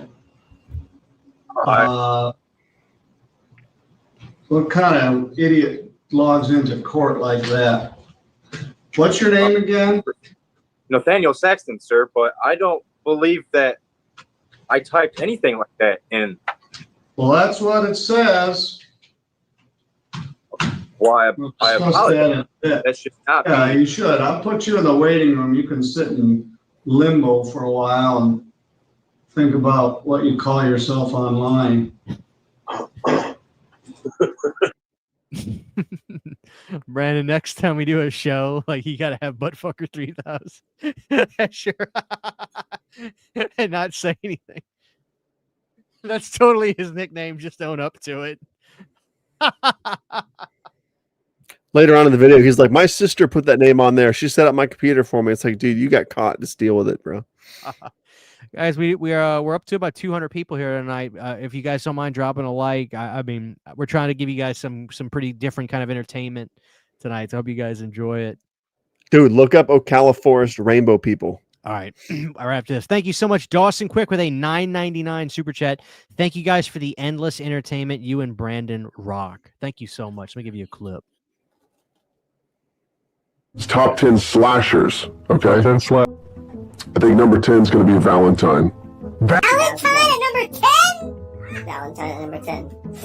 Explain yourself. You know how many great slasher films there are, and you just put Valentine in your top 10. Valentine is a fantastic slasher. Tell me about it.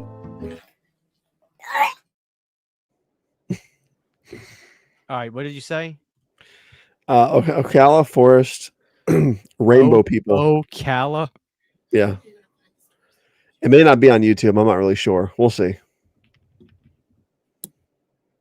I'm not sure if there's going to be footage or anything like that. Is this it? It might be.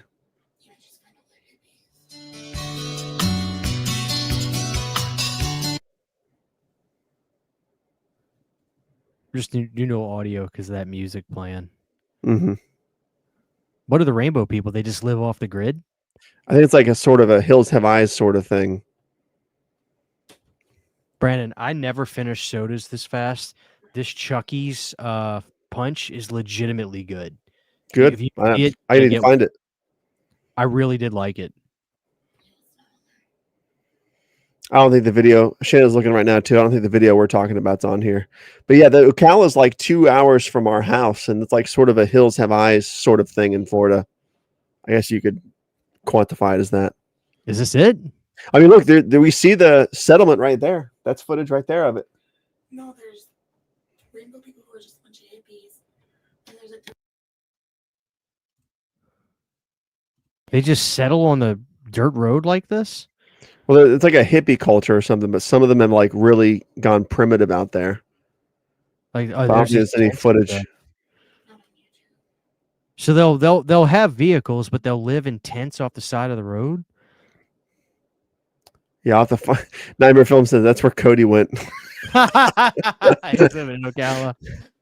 Cody, how you doing? I'm doing really good, man. We got a great we got a great group out here. We take care of each other. His beard's like a mile long at this point. Chat, if I find the videos, I'll link them on my page and my community post if we can find the really freaky ones on TikTok. Yeah, you should do a video about that, dude. They're probably not on YouTube, come to think of it. But you guys should look into it. It's a weird rabbit hole to go down. Let me take this off for a second. I'll bet they have iPhones too. You're probably right. They live off the grid, but they got iPhones, and they do.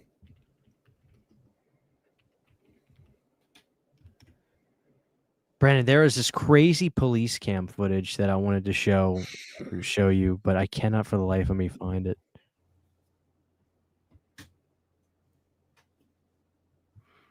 Maybe you've seen this.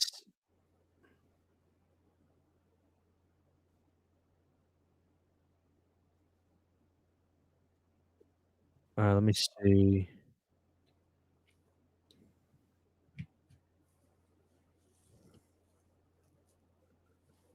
All right, let's see what this is.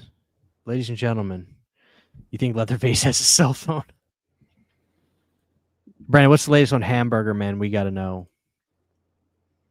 There's not been a lot of activity. We think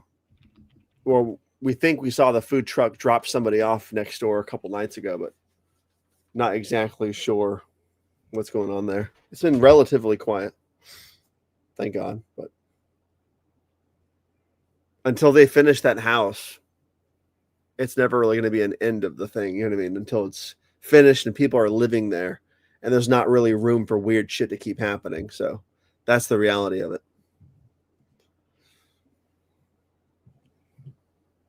Brandon, this is 15 disturbing C videos. Oh my God, look at that, dude. Yeah, the way the gums move is really freaky.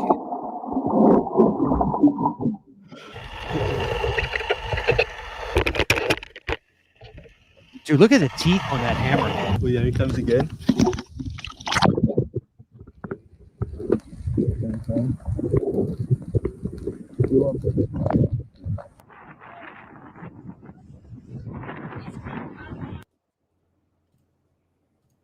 Zach of the Dead with a $5 super chat. Thank you so much, Zach. Buttfucker3000 wanted me to give you this.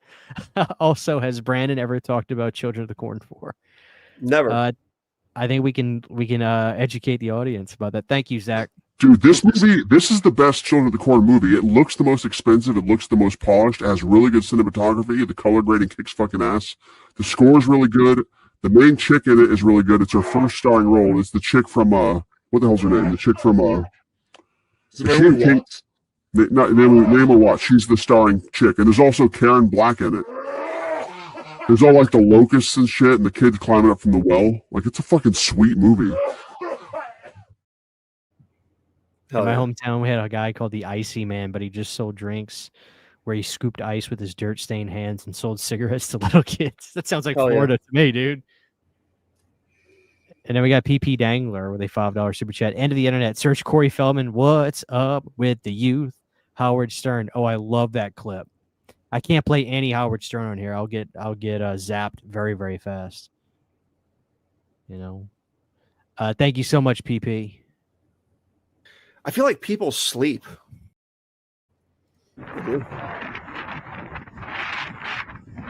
That's a marlin, right? It is. Those things will stab you. Oh my God. Did I get it? What is that, a whale? Yeah. Looks like it. Oh my God.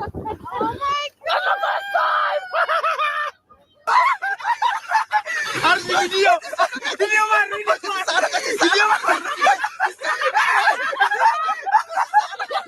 Oh my God. Holy. Get out of there. Get this son, baby. Get a picture. I got it. I'm videotaping it. Videotaping this. Think he was getting attacked by a shark? Back the fuck up. Sing Maybe. the boat.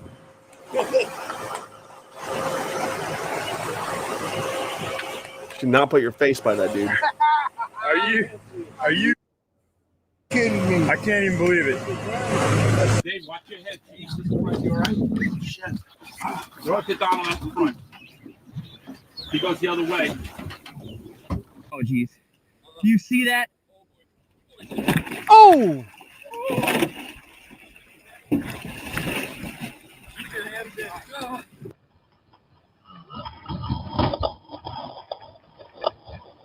Dude, I'm never getting on. Why would you get on a kayak in the ocean?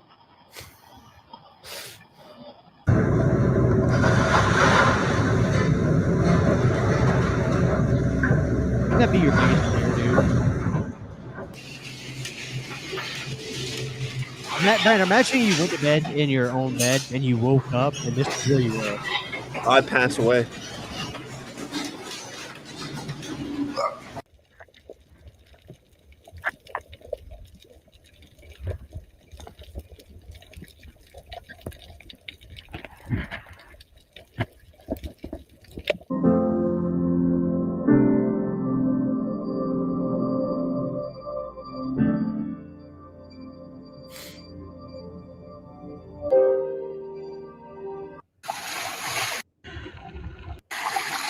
Oh, man. Oh, man. Wow, look at that. Look at this beautiful whale. Man. I don't know.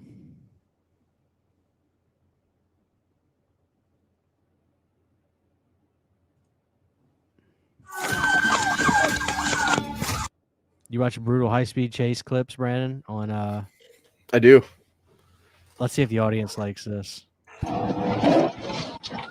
Brandon. Smith tried again with a second pit, but Robertson counter-steered and kept speeding away. The stakes were higher than ever.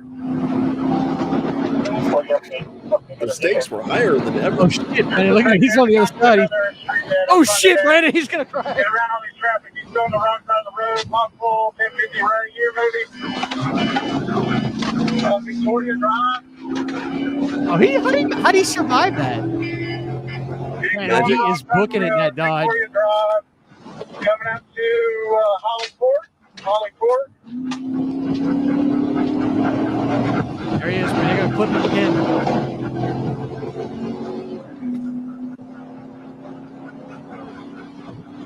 My dad's got a Ram. Actually, he's cool. Motorcycle. Samples Road. Crossing across Samples Road. Oh! 1050 Samples. He's still going.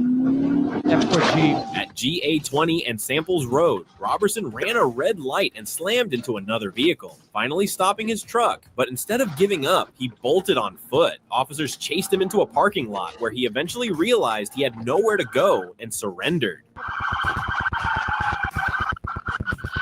The Winnebago got creamed. Well, jumped out with a rifle and started shooting. A dangerous turn when he swerved into a parking lot, narrowly missing another vehicle.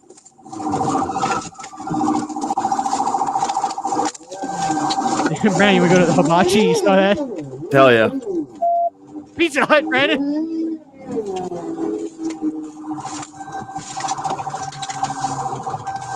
Oh shit! He's gonna have to hit the brake.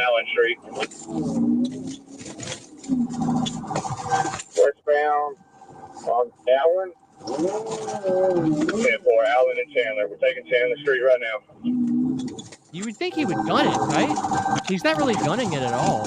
He must not know the neighborhood. Nowhere left to go. Gaylor bailed from the bike and bolted on foot. Trooper Killian wasn't about to let him get away. He deployed his taser, hitting Gaylor in the back. But instead of going down, Gaylor kept running. A second taser shot followed. This time, with catastrophic results, the impact caused an explosion. Brandon, the tree's on fire. Imagine if you were living over here and you just wake up, you're like, what the Dude, that guy's on fire. He's burning. He's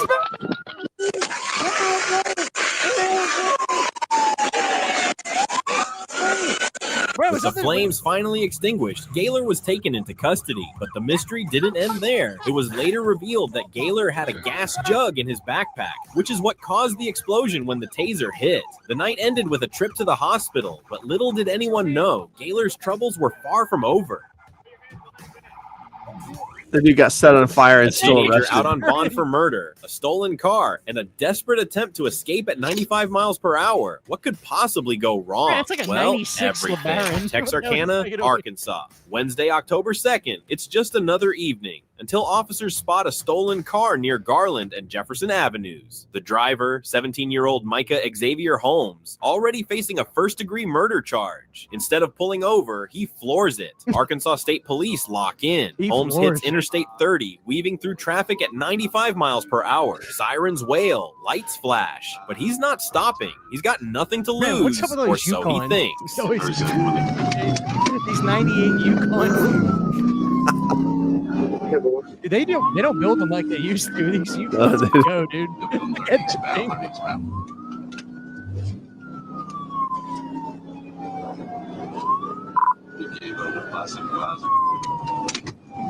Oh shit! He's gonna buckle them. They have to be careful. The interstate. The cops do. Dude, this guy's gonna eat shit.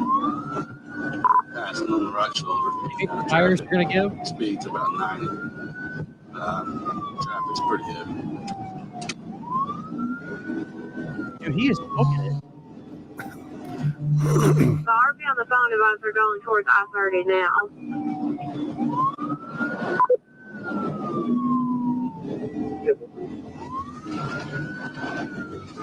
Brandon, I gotta clip him. I gotta clip him.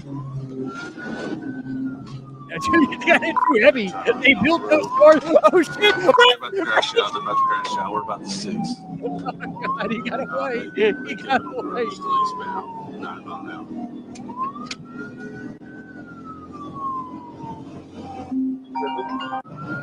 Who's calling right now?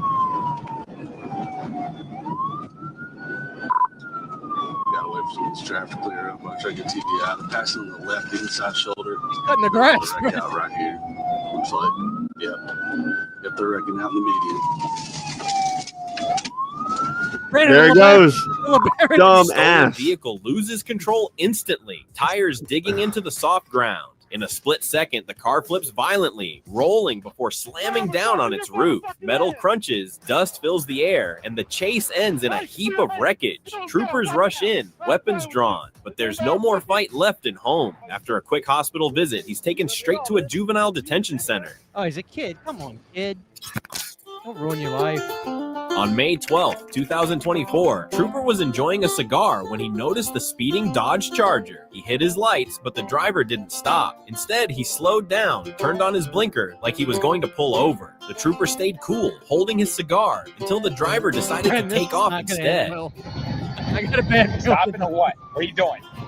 Good pick, good pick, good pick. Oh boy. Nope.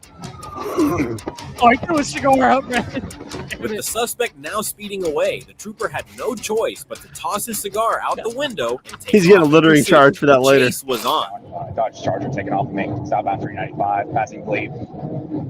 Man, this is they're going so fast. I like this cop though, Brandon. Like it's like real. Dishes, traffic stops 90 and a 55. And oh shit! Brandon, this guy boy. is booking it.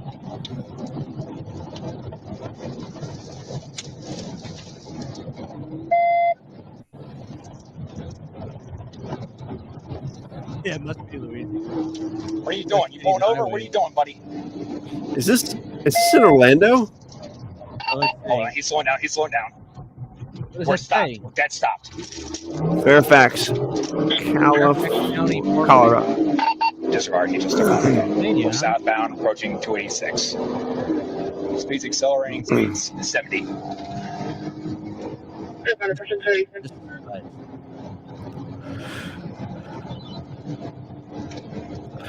just took 6 for Fairfax County Parkway. We're going Cycella Road. It'd be funny if he kept this going the whole time. Hella Road. No, disregard. No, Fairfax County Parkway. Fairfax County Parkway. Northbound on the Parkway, 286. Northbound 286. I was just gonna end, man. Call it. Badly. More specific. Do you think he's gonna swipe them from the back? You know how they do that? Knows how Fairfax County PD. And if you got word from the helicopter yet? A helicopter? You're never gonna get away in these videos, dude. Oh God, that one's flying.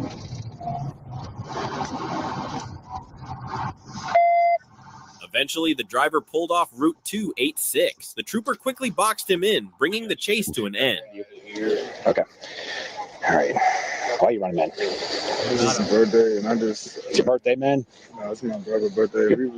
To end the madness, cops roll up, ready to chat. Driver Sierra Hibbert, 24, isn't feeling talkative. Oh, man! I've seen that video. Get out the car! Get out! That guy got lifted off his ass. Tires are flat!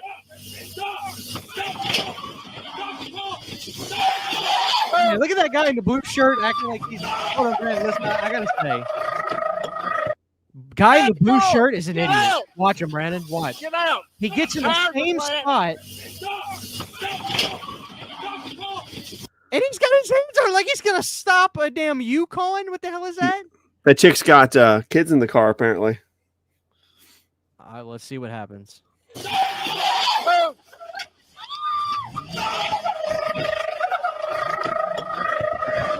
It is attempted murder. Come on! That's at least attempted manslaughter, right?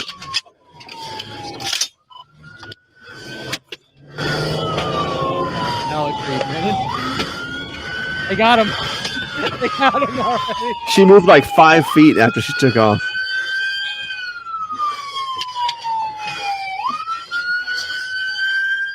Oh, she's backing up, Brandon. She said, "Nah, we're there. Life in Georgia."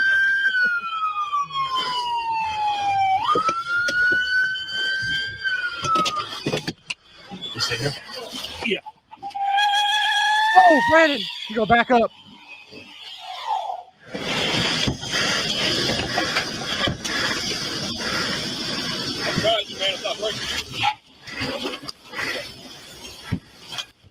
Oh, he's gonna make it more.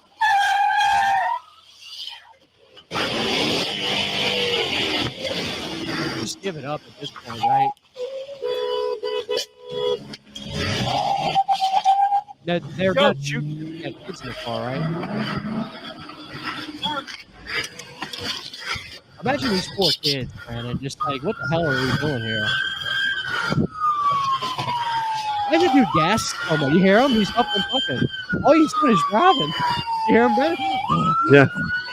It's that same frustrated bald cop we keep seeing getting in and out. Like, God damn it.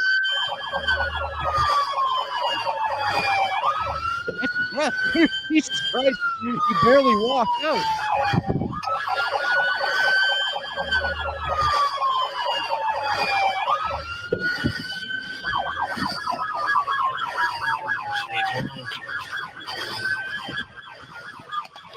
Look, I got her again. She barely went anywhere. Didn't want to do that. I know. He's just got to punch the window.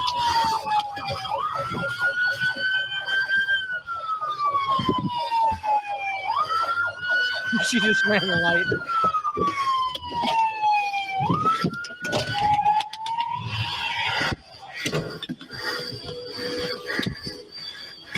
And open the damn door.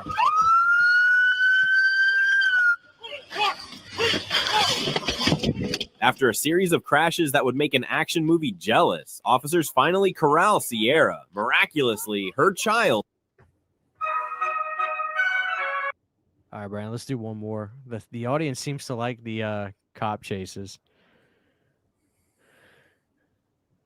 Guerra was patrolling I-75/85 South when he spotted a black How about you, GMC Brandon? Envoy with a I-85? driver and passenger both not wearing seatbelts. As Guerra approached to make the Oh, traffic Brandon, we got a stop, the GMC driver Jonathan Envoy, Hartger had 20 other plans. 2004 He slammed model. his foot on the gas, kicking off a wild pursuit through the streets of Atlanta. Hartger Oh, we're didn't in Atlanta. hesitate. He pushed the gas pedal, rocketing past the 65-mile-per-hour speed limit, reaching over 95 miles per hour. His reckless driving left little regard for other drivers on the road as he darted through lanes and swerved to avoid obstacles.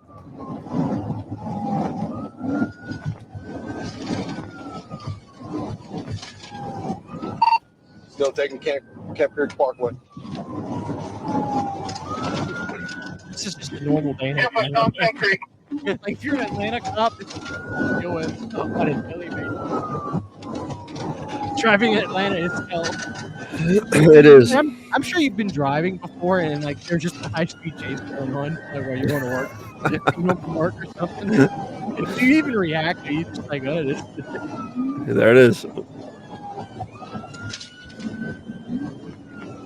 I like the way they pull out the spike shoes, dude. They get them with the spike shoes.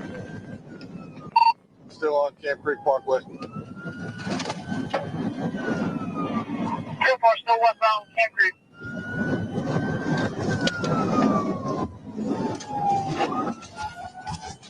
Oh shit! I'm telling you, Brandon, these runaway cars are always 2,000 model.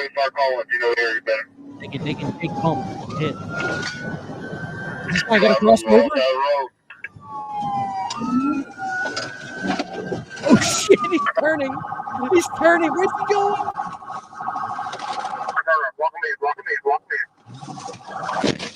Got him. Brandon, gas caps. Oh, yeah. We on Global Gateway Connector. Catch him.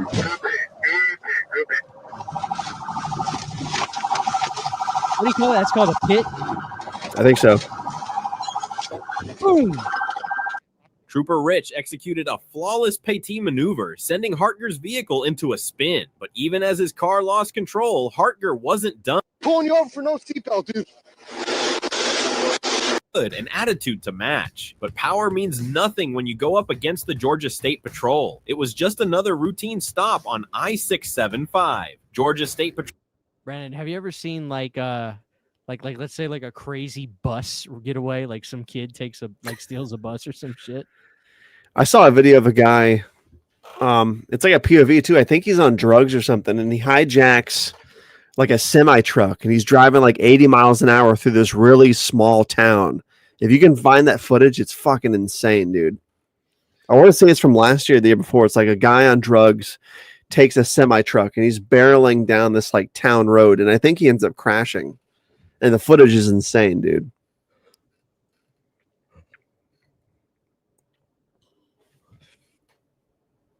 Let me see. I don't know if I can find that, but oh man.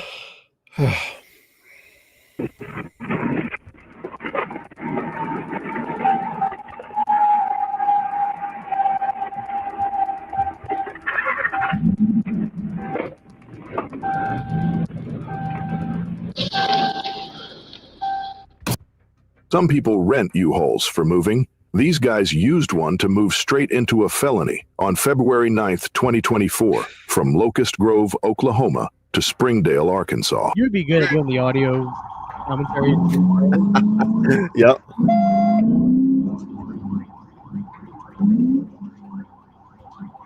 South on Industrial. Where is this at? This is like Oklahoma or some shit. Where is this anywhere? I think Oklahoma. 2 mils. God damn, there's 8 of them. There's like 12 of them. Still out. You gotta wait. There it is. There's the U-Haul truck. You ain't moving in that thing. My car. That's my car. All that, they still didn't get him over. There's like 20 cops, and they didn't get him. Heavy traffic for cars to change right now. James 20 charge, coming up to 49. Coming up to Gene George. Parking.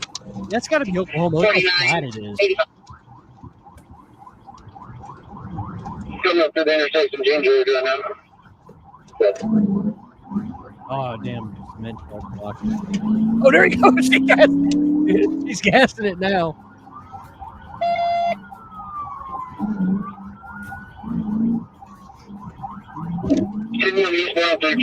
Oh, imagine if you were that car at that red light right there.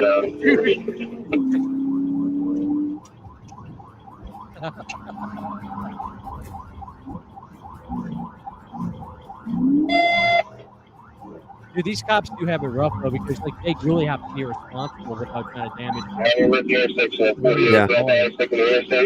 Yeah. Once they get them cleared, man, they're gonna pit them hard. Dude, that thing will flip over if they hit that U-Haul. Oh yeah. Oh shit! Now they're on the freeway. When a safety camera flagged a stolen van in Locust Grove, officers tried to make a stop. But instead of pulling over, the U-Haul's driver floored it, crashing into a car near Colcord before bolting across state lines at 120 miles per hour. Oh shit!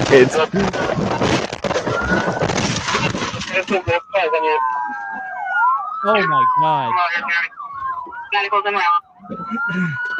He's fine. The chase ended in Springdale, Arkansas, when Tontitown officer Corey Jennison. Did you hear him ever so softly go, like he just like cleared his throat like nothing happened? I need people to hear that. He just went.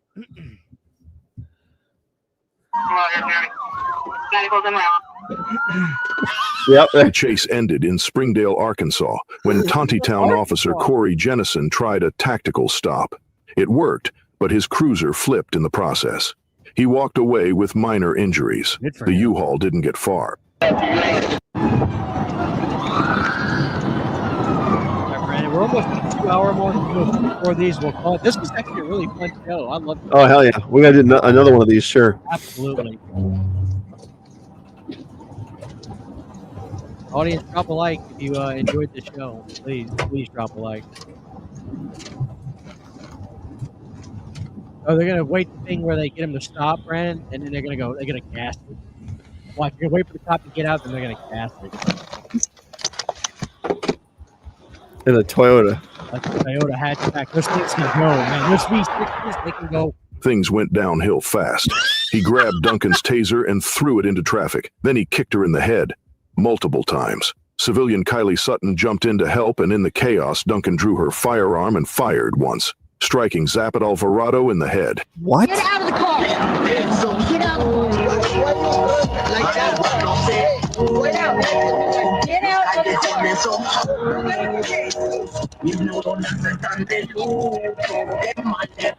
Just because that music. I mean, I can't monetize this stream, but I just don't want it to get pulled.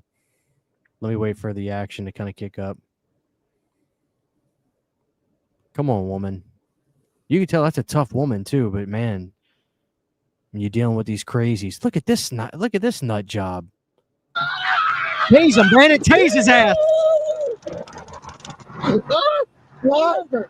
Roll over right now. Why? Roll over. You're going to roll over. I'm going to pull the. Get out of the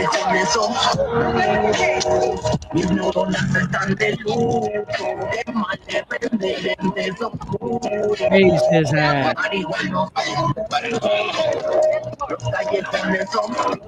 tase him. Why you turn this shit off? Get out of the car.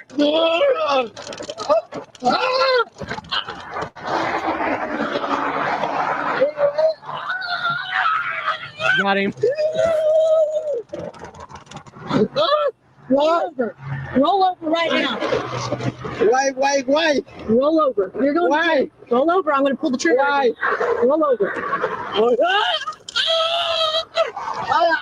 over. Roll over. Why? Now. Roll over. Why? Roll over. Wait. Roll over on your stomach. Roll over. On your stomach. Sounds like my plug Owen when he cut his nails, Brandon. He just Roll over. Put your hands behind your back. Put your hands behind your back. No. Roll over. Roll over. Okay.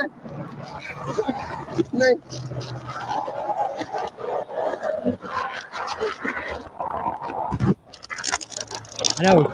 Back up. Dude, Brandon, imagine you're driving down the road and you're seeing this. You almost want to pull over and beat the kid.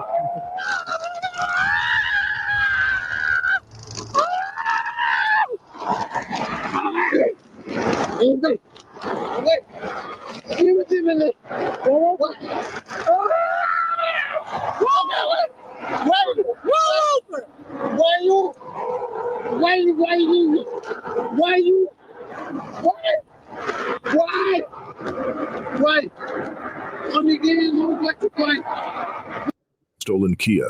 Zero chance of getting away. They're going past us right now. Southbound in the northbound lane. It smells like Kia. No oncoming traffic right now. Copy, no traffic. Southbound.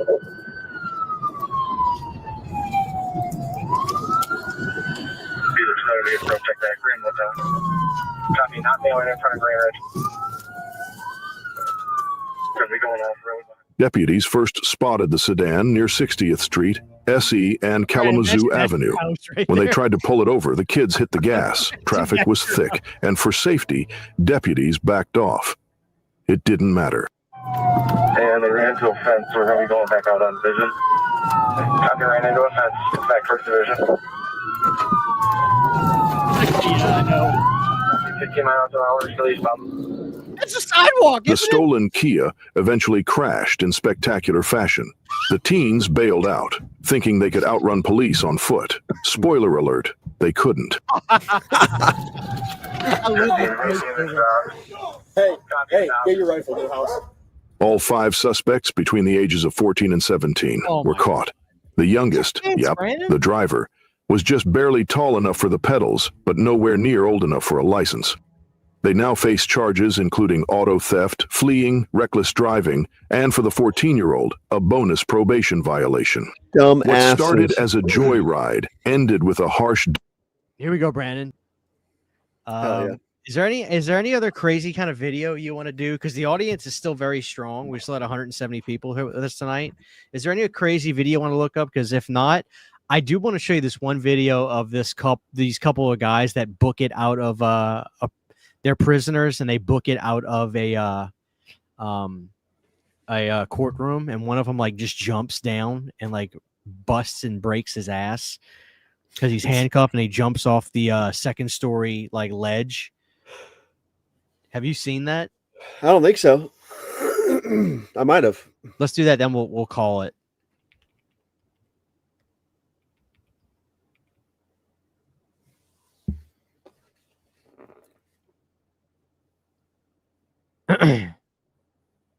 Wildest courtroom escapes. Court cam, top 5 greatest escapes. You want to do that? Yeah, sure.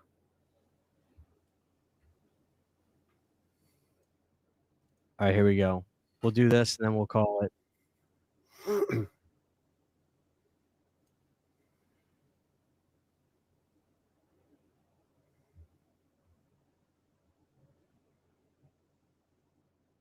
1 second.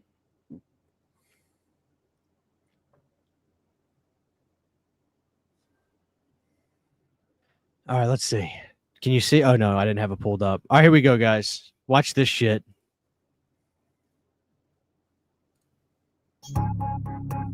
At the edge of the camera's view, deputies are taking 34-year-old Nicholas Let's do an Garrison into all-nighter, brother. custody. He's been convicted Look of at that possession guy. of methamphetamine. Oh, really? But Drugs. as the deputies are about to find out, he's in possession of another kind of speed. There he goes, Brandon. Now There he goes. he's going, gone.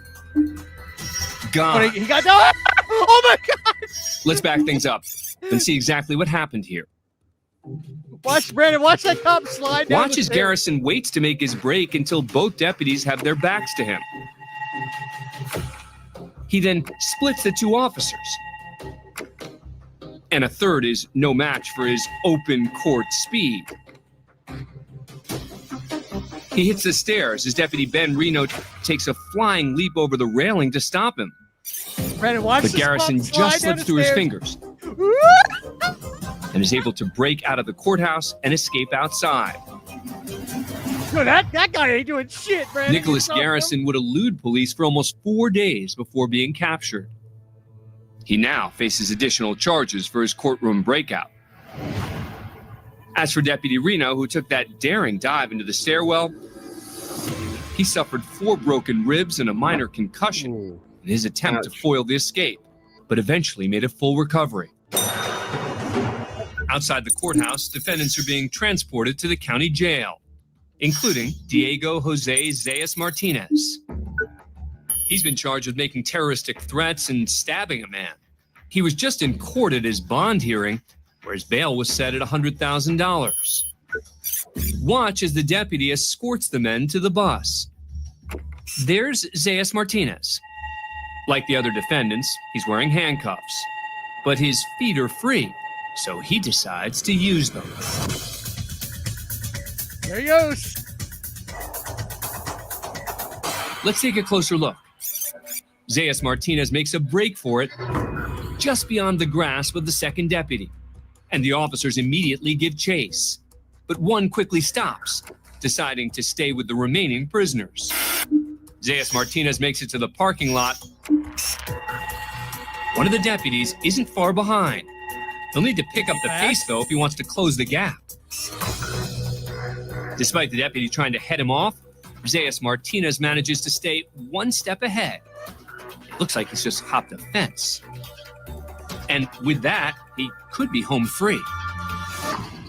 Not quite. Later that day, a sheriff's deputy gets some help from a concerned citizen who tells him the man he's after is hiding beneath her house. Zayas Martinez is captured and taken back to the courthouse where his original bond. 1 second, Brandon. We got Michael Rosenbaum here tonight. What's up? What's up, Brandon? Brandon, this is Brandon. Hey, Brandon, how are you? Oh, he froze. Oh, shit. He froze. There he is. There he is. What's Can up, you hear brother? What's up, dude?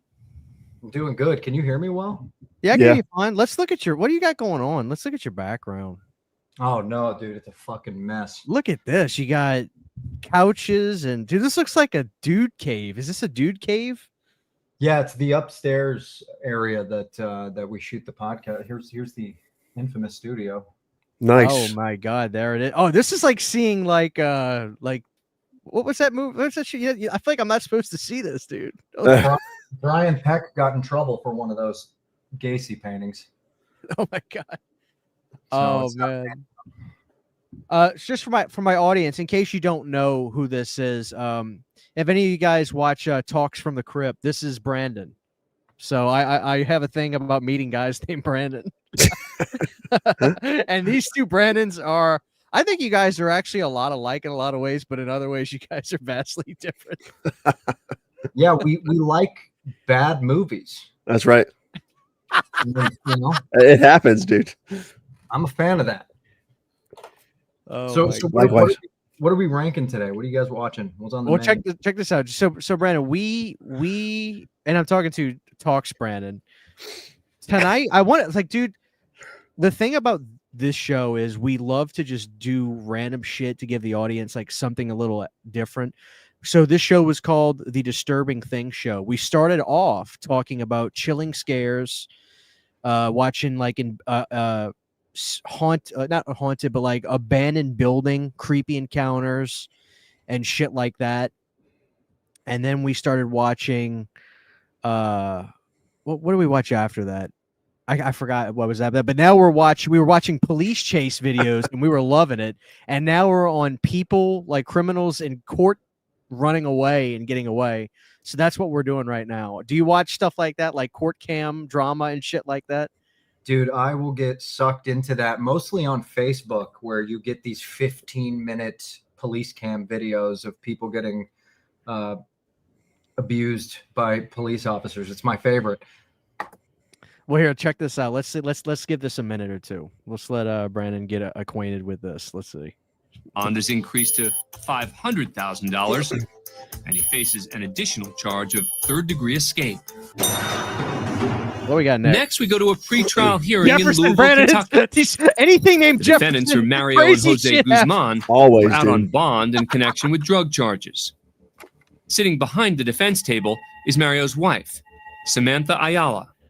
Today, the Commonwealth is asking to increase Mario's bond because of new charges, including second-degree burglary, tampering with evidence, and possession of marijuana. According to the prosecution, these offenses are a violation of his bond agreement. Hearing the motion is Judge Mary Shaw. Your Honor, in your order, it specifically says no further violations of the law. He picked up new charges. He violated the law. But the defense is arguing the bond should not be raised because the burglary charge is thin since the victim skipped town. They don't have the victim because he left town because he's a drug dealer. The Commonwealth is asking to raise Guzman's bond from $500 to $15,000, which the defense argues is too high. Yeah, I love calling You your might own as well say client a drug $100,000 dealer. for Judge. It's an amount that Mr. Guzman can't post. That's not the purpose of bond. The purpose of bond is to make sure that someone comes to court. After several minutes disputing prior testimony, the judge is ready to announce her decision. I agree. New charges obviously have been picked up. Current bond is not appropriate. It will be $5,000 full cash. If Guzman can't come up with the new amount, he'll be sent to jail as he awaits trial.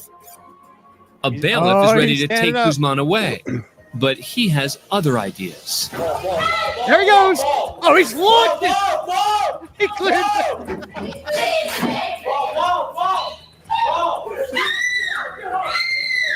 There he goes. Let's take another look. The bond just went up again. Guzman makes a desperate break for the door.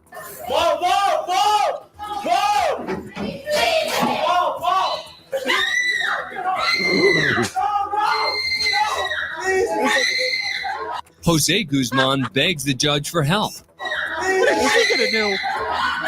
He's okay. He's okay. He's okay. After the deputy deploys his taser, Guzman's wife, Samantha, becomes inconsolable. Court officers wrestle Mario to the ground as Jose shouts instructions.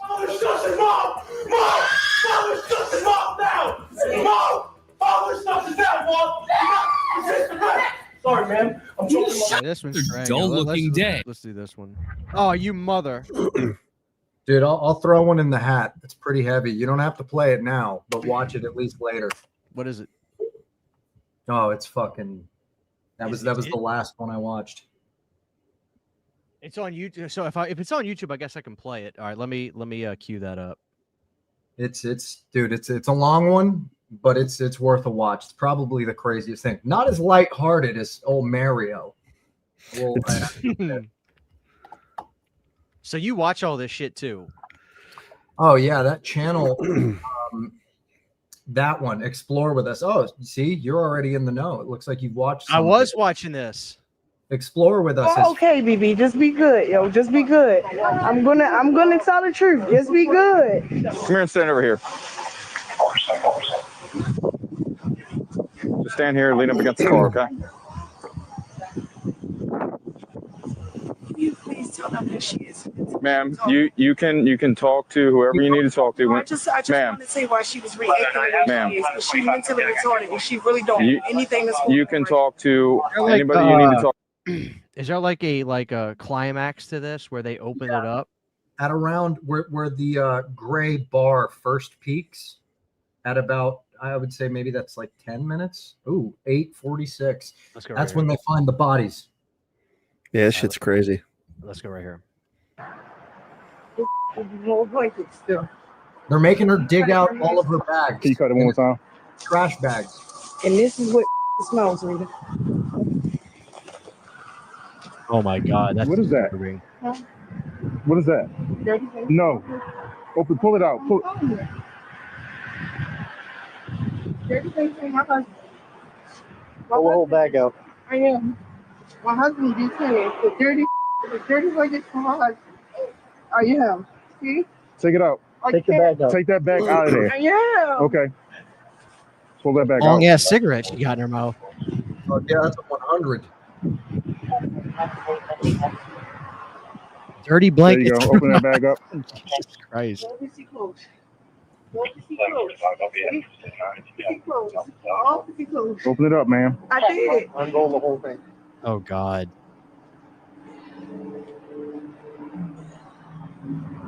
What? Open that up. Open that up. What the? Oh! Get the in! Push your hands up! She's running! She's running!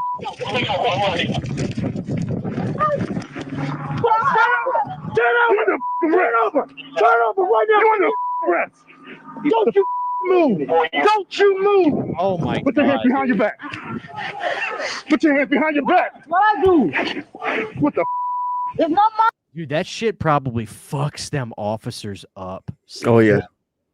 Later on in the video, it might be, if you hover over the play bar, you'll see another peak. There's a part where, yeah, a cop is hyperventilating. It's pretty goddamn deep because it's her Let's let it kid. play. Yeah, let's let it play for a little bit more. What the? What the? What I do? What did I do? What I do? Give me your hand Lady. now! 1110 direct Eastern Boulevard and Wagner's Lane. I don't want to hear it! I don't want to hear it! Oh, they Get up! pissed now, dude. On your feet! Roll over! Sit on your butt! It was kids, right? On the channel. Yeah. We don't need it. We got two in custody right now, but we need a super. Please don't, no, please I swear to God, if you move, so help me. Please not arrest her. Please don't arrest her. She don't have anything to do with nothing. She really don't have anything to do with nothing. I will give y'all every name to everybody. I don't want to hear it. Please don't arrest her. With both women in custody, the officers struggle to process the horror they've just witnessed. No, stay, hey, no. Calm down. Calm down, relax. Have her sit down. Sit down. That guy, he ain't playing now, man. Relax. Excuse me. You relax. BB, just relax, BB. Keep your mouth closed. I didn't give you permission to talk. Sit down and be quiet. You okay? I'm trying, man. You okay? No. Listen, I need you to calm down. I need you to calm down. I'm trying. No, I need you to focus. Listen, calm down. I need you to focus. Focus on her. Hey, get over there with her. Put your mask on. Dude, this shit will make this, like, I guarantee you that guy at least contemplated quitting his job after that. Yeah. How do you recover from seeing shit like that? I mean, and that, it's one thing when you see a dead body, like if you work in a nursing home and you walk in on your patient one day, but dude, that shit ain't right. Oh my God. Dude, and it was her kids rotting in there for, I think, a year or something, maybe 10 months. Yeah, some people in the chat were saying it was a couple months at least. Oh my god. Yeah, crazy shit. I like Explore With Us. I used to watch JCS Criminal Psychology. That guy. Yeah. He stops uploading all the time though. Like he'll upload and then you won't hear from him for like, I don't know, like a year. But that broad that was a cop that killed the woman that was married to the guy she wanted to be with, and they interviewed her years and years later, and she was all quirky and weird. I forget her name, but that's one of my favorite episodes. You remember the guy who killed his neighbor, and on the news when they were like, they discovered the body just a half a mile from here, he was like, the body, and his knees buckle. Yeah, I got to sit down. Whoa. Big curly red hair. Yes. Yeah. Okay, let's show the audience this. I What's forgot that what his sucker's name? I have a buddy that's going to cover that. Justin, he was just telling me about that guy too.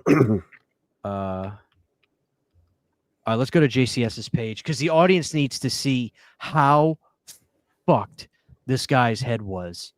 Now, what's creepy, if you guys remember, in the interrogation, they did a thing where they played it fast forward and his body never moved.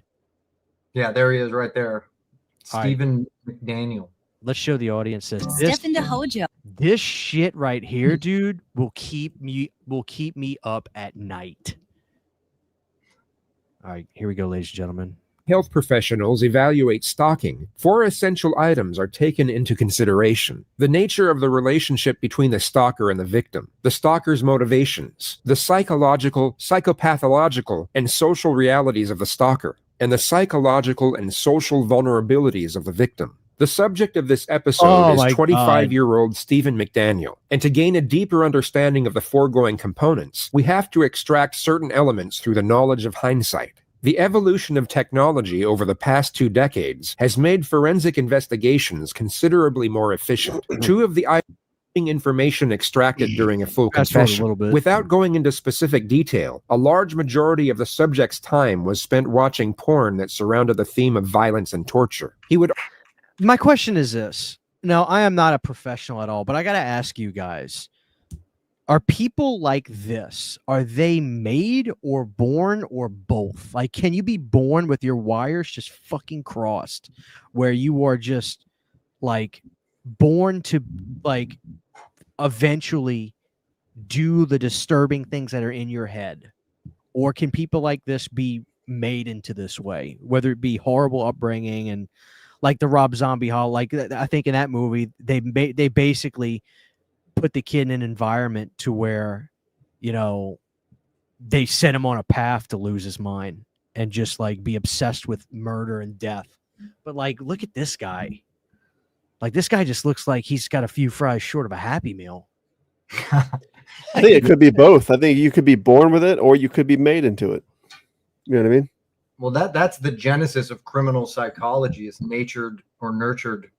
And that's the $1 million question. I think I think it could be both. Like, can someone be born with some kind of chemical imbalance or something? Yeah, like I think that's pretty normal, but maybe there has to be like a cocktail for it to turn into something. I mean, a lot of these criminals, some of them are sexual, but a lot of them, like this guy, I don't know. This guy, you could see it in his eyeballs. You know, it looks like he was born to do this. I know, he's got that look. All right, let's see if we can get the police. We'll get to the, there's the section. I think this is interesting. We'll let it play, and then we'll get to the part where they actually interview him, because that's the most disturbing part. Also conduct back-to-back searches of how to commit sexual assault and would type in several variations of the phrase, how to molest sleeping girl. To forensics, this is an overt sign of desensitization to sexual activity. Excessive exposure to online pornography can have, even knew anyone that had. She may have trusted her intuition and unknowingly saved herself from a tragic fate. But that's the key word. Trust. She had no proof of the danger she was in, only conviction, which unfortunately wasn't strong enough when it was most needed.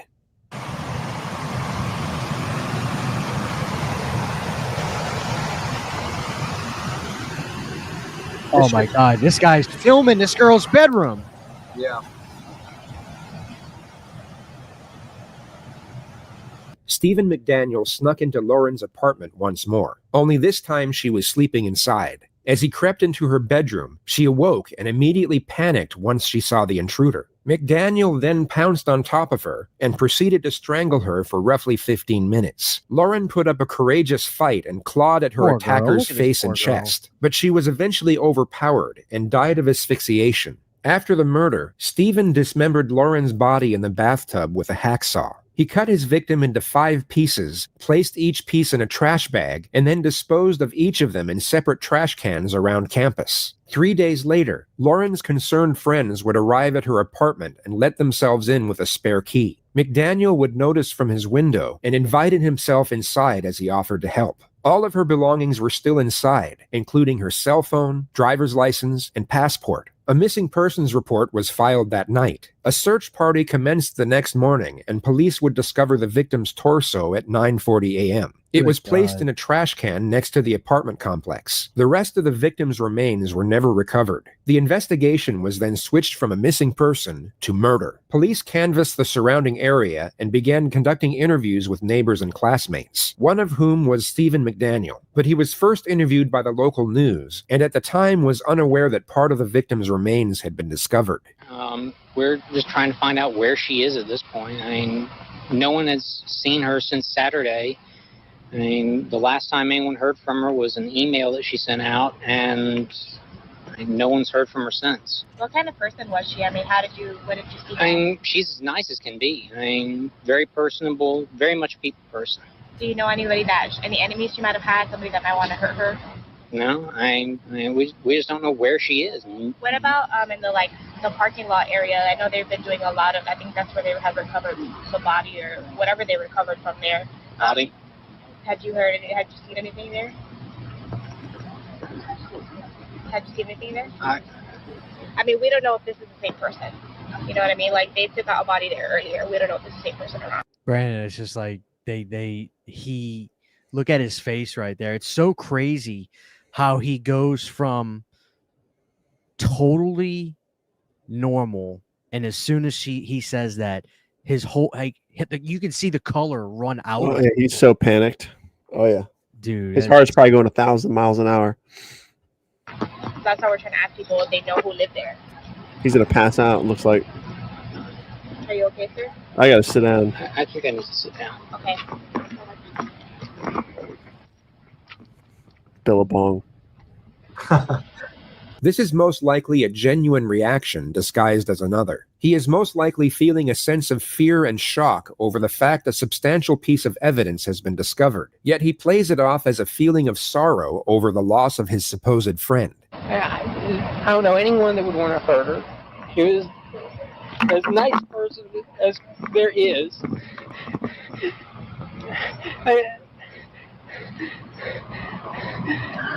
I've never seen this part. Did you know anything about her? Yeah. She was going to be moving out today. Why would anyone do this? Maybe I could have helped. I mean, they went in. We looked around the place. No sign of a struggle. No sign that anyone had broken in.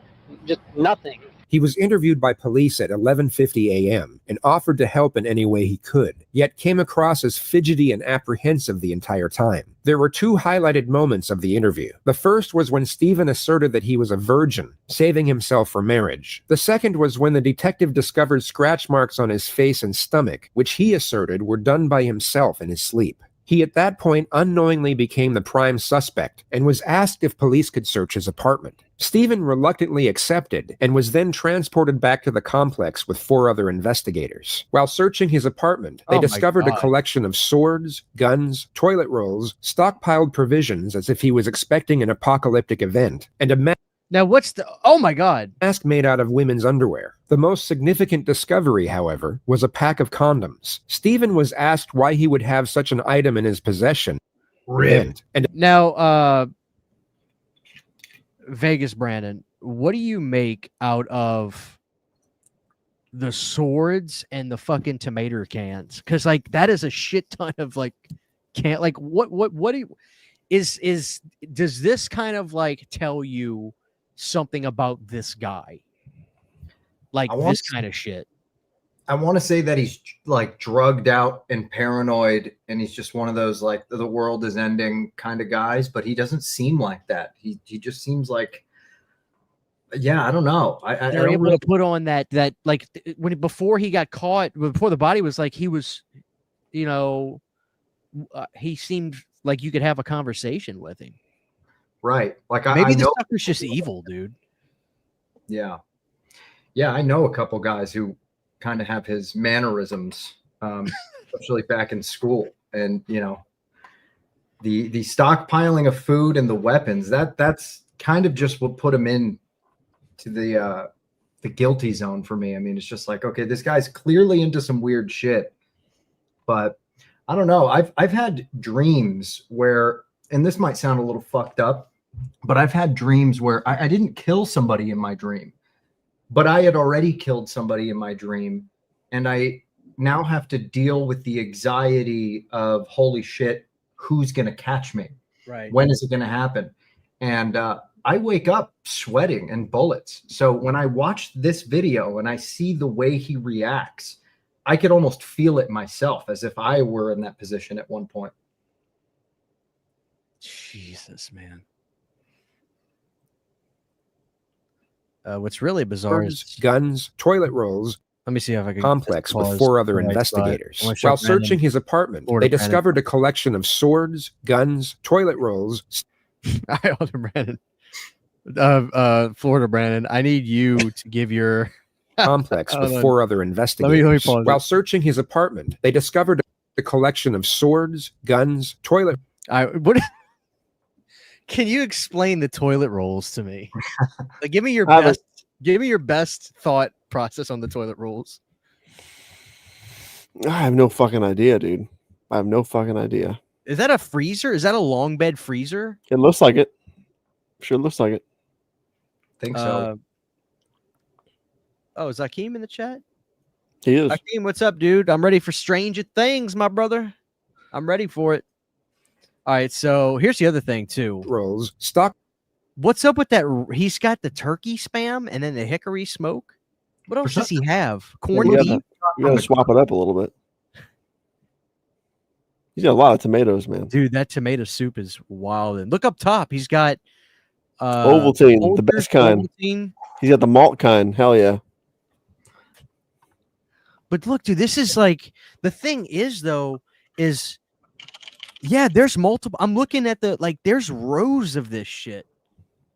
Oh my God.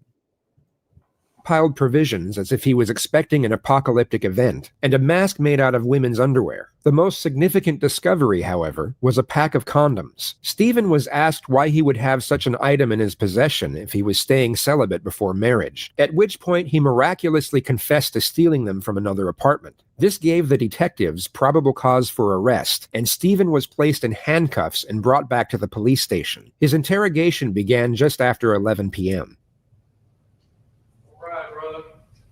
Look at that. Holy shit.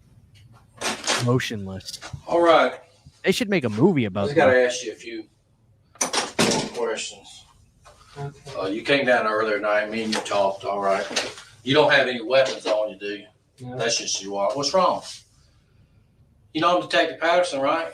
Yes. Do you remember? Put your hands up here. You remember us talking earlier tonight? Right? Yes. You remember me earlier in the day? Yes. We came down here and talked a little bit, and then we left. Yes. Okay. The monotone dialogue and lifeless demeanor. That's the most bizarre thing about this whole deal is how this guy dropped his freaking heart rate probably down to like 39, you know, and just monotone nothing. It's like, good God, man. He's got the mannerisms of a child, the way he's saying yes and no. Oh my God. You see here reportedly started on the drive back to the police station, and the suspect's conduct throughout the entire procedure is not only mystifying, but almost impressive. This is one of the most extraordinary pieces of interrogation footage to ever reach the public domain. I need to know about this girl right here. You know her? Yes. Who is that? Lauren Giddings. Does she live next door to you? Yes. When's the last time you seen her? 2 or 3 weeks ago. Okay. Was you friends with Lauren? Yes. Look at me when you talk to me, son. Okay? The suspect has more. Look at. Did you see that fucking head turn he did? That was like Michael Myers. It's like I'm not saying that as a way like, oh, that's cool. It's like this guy is fucking creepy. But you know what, man? I guarantee if they put him in general population at prison, oh god, I bet you he's getting every bit of it. That creepy bastard. Jesus Christ.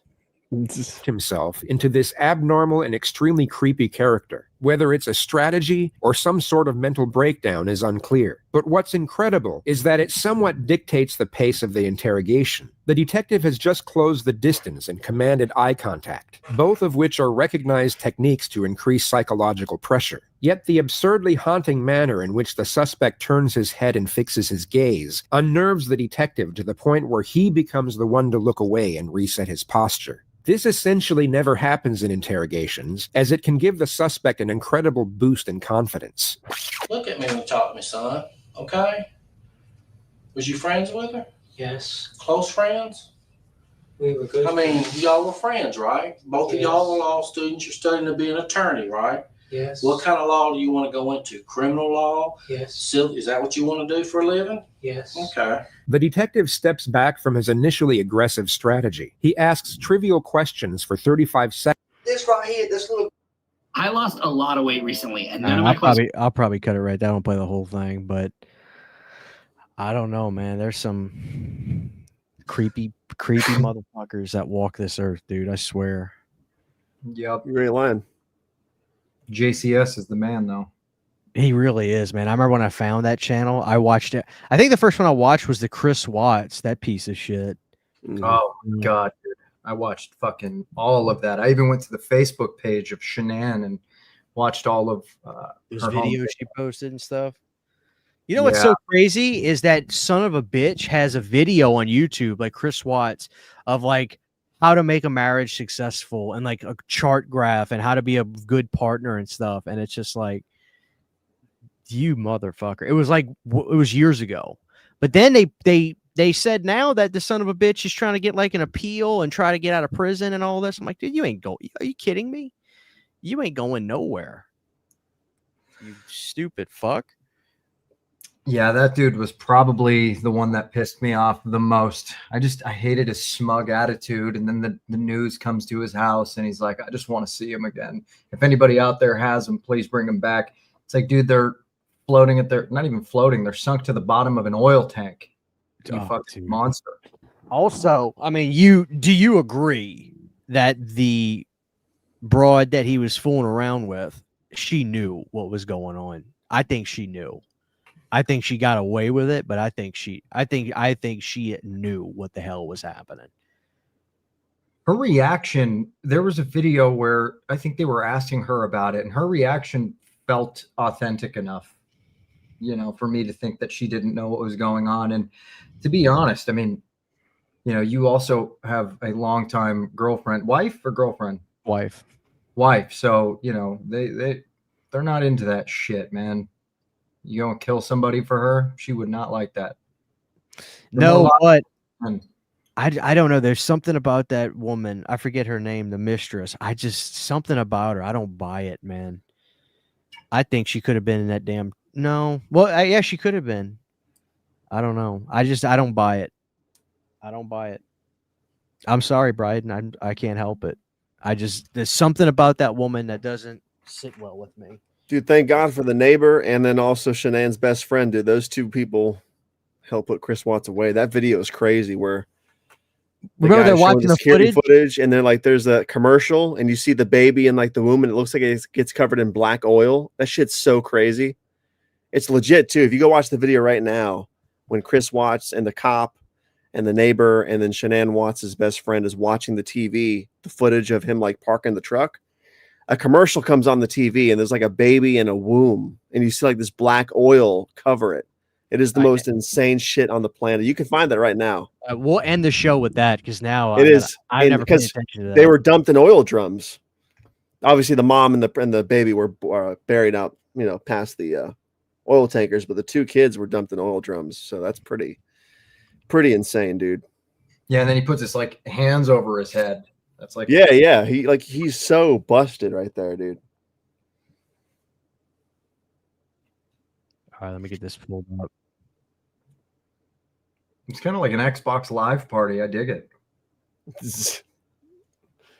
Yeah, we don't have any rules here, dude. This is like exactly like that 2000 Xbox Live. All right, let's go. We'll say it's fucking pretty hard not to keep looking at my fucking camera right there. My eyes. Yeah, that girl right there, that friend, she didn't fucking play at all. It's like a 2-hour video, Christian, if you can find it. Yeah, I just wanted to.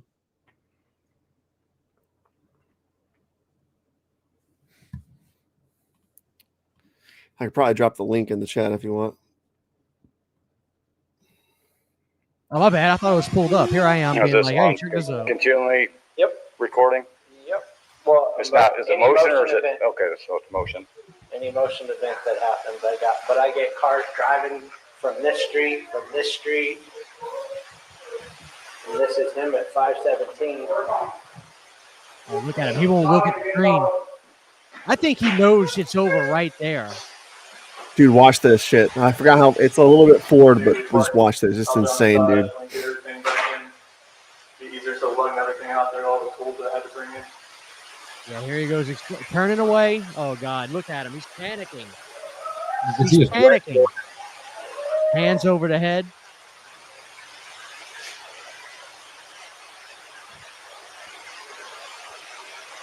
I hate to be that guy, but that's a small ass TV for a big ass wall.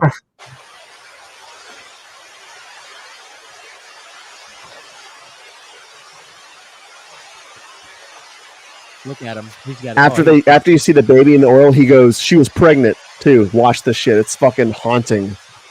I've never paid attention to that. Dude, wait for the shit. You got me freaked out It's right fucking insane, dude. Come on, get there.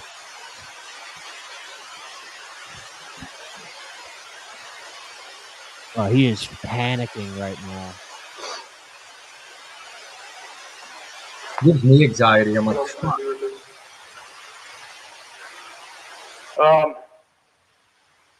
My detective just showed up, so he'll probably want to talk to you. He'd probably, like I said, he might have you call at the bank and see if there's any kind of activity.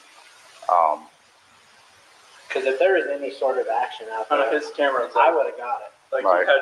we had issues the other week when people were stealing stuff out of like garages and stuff like that, and I had parked my truck I up had here. it parked right here. Yeah. So you someone, can see if I could anything see where happened. someone tried to jimmy with a flathead screwdriver over there, and it was just like. But I if hate this any guy. action would have happened, any cars or anything left your house, I would have got it. And thank God for that neighbor, dude. I know. God bless that woman. Coming down the street this way. You know where that tree is? Oh yeah. Watch this shit. I think it's like right here. Nothing on here. We've already watched that one. Watch this shit. But like you'll see this car. What security system do you have? Show you this car. You can see Oh, this God car damn it. right down the street. Right one. That's live view they're showing now. Yeah, don't cut it though. Don't cut it. It's gonna blow your fucking Next mind. door. There we go. Talking about dispatcher. Yeah, be code 4. Yeah, we can pick up cars coming this way. I get anything coming this way and making this turn. So, and usually at night I pick up the cars pulling a U turn. Yeah, So, there is Matt unless Arnett. they There's pulled a documentary right online. here, but I would have caught her On walking. Netflix, that is.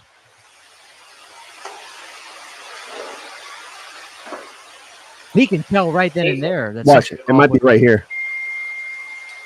So, yeah, Look, watch the TV. Nothing for Watch the the rest of shit. day.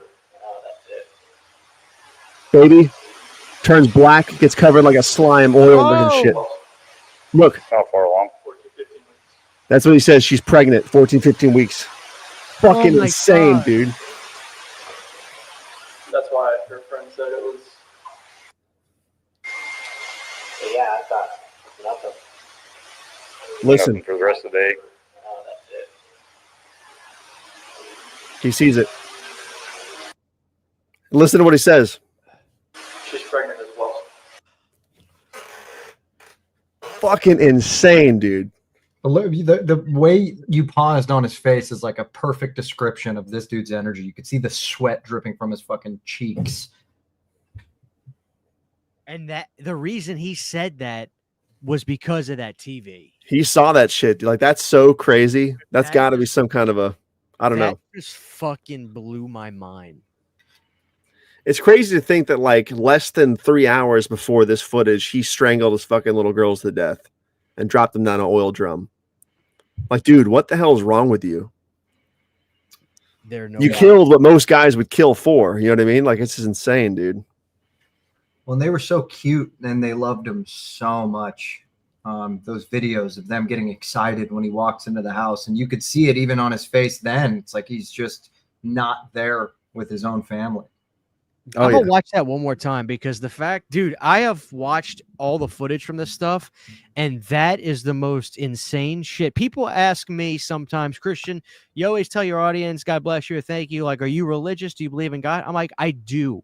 I said, I'm not super biblical or stuff like that, but I have been old enough and have seen enough stuff to where, to me, there's no fucking way. Well, yeah. There's not something watching me or looking out for us. That doesn't mean everything turns out the way we want to, but shit like that, dude. Well, yeah, exactly. And it's like the fucking people that she was surrounded with, because like the fact that Shanann's friend was so persistent to get into the house because she knew something was wrong before Chris even came home that morning, and the fact that the neighbor came over to this guy in the red hat and had the fucking footage, like the stars aligned to bust this asshole. I got goosebumps right now. But the baby thing on the TV is fucking insane, dude. So, and usually at night I pick up the car for the ear trim. I got to see it one more time, man. Holy fuck. I got chills. But I would have caught her walking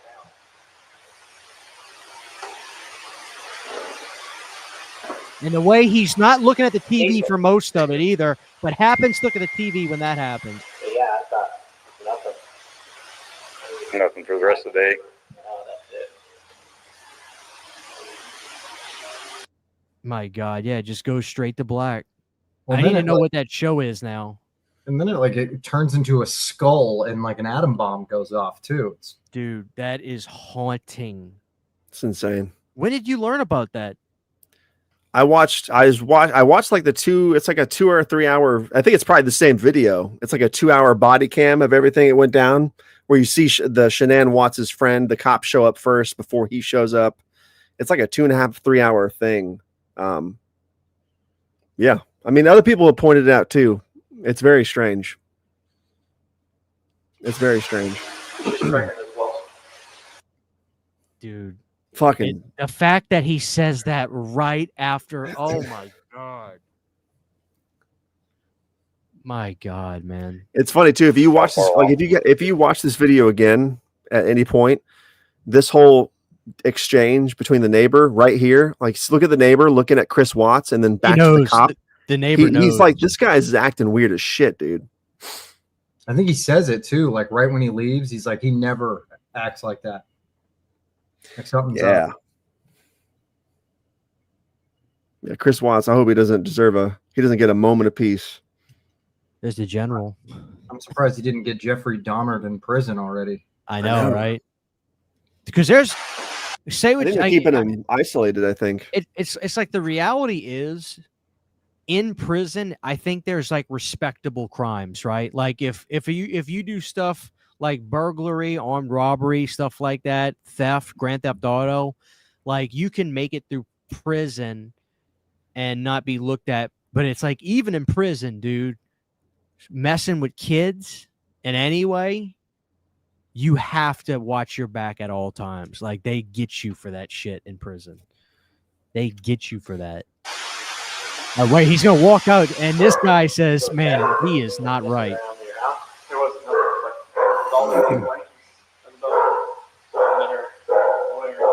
I wonder if anybody's ever interviewed this guy afterwards. Here we go. Then that's a fucking solid idea.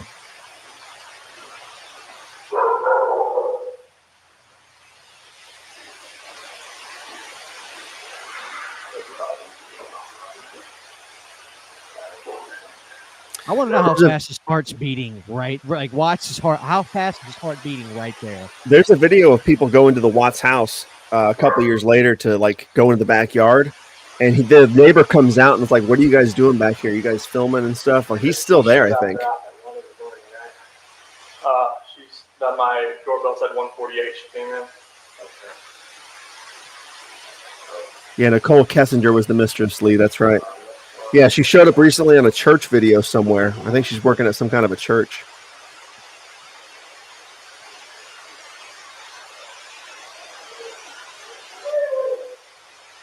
So this is her bed leaving at 148.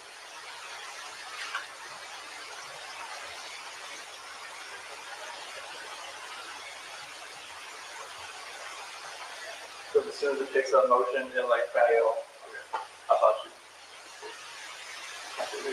That was the start of the video. Yep. 148. In the morning. What's up, Lee? I see you in the chat, man.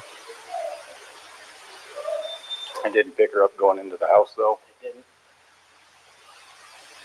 Yeah, because And I he picked him grabbed up Shanann and the from Watts kids and went through the here. garage, right? Then he backed the truck up into the garage. So it doesn't show her walking into the house.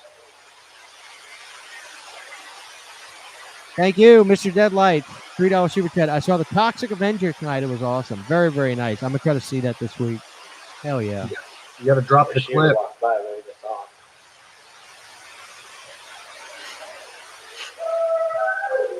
What a fucked up case, dude. When Nikki's. It haunted me when I first learned about it. Couldn't be happier to get out of that house. No, but you just want to go Right talk here. to him. I'm going to get his info real quick. Check, yeah, right here. No. He's never taken, he's never rocking back and forth. And if you look, And see, my thing is, dude, I would be so terrified at that point. I'd be like, I can't have this guy. You have to arrest him immediately. Because if this guy is in that house next to me tonight, I'm going to feel like he's coming after me next. he never loads his stuff in and out of the garage ever. Right.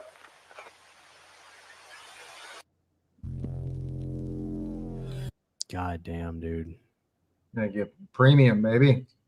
I know. Yeah. And it doesn't look like he came from back here. It looks like he came from down the street.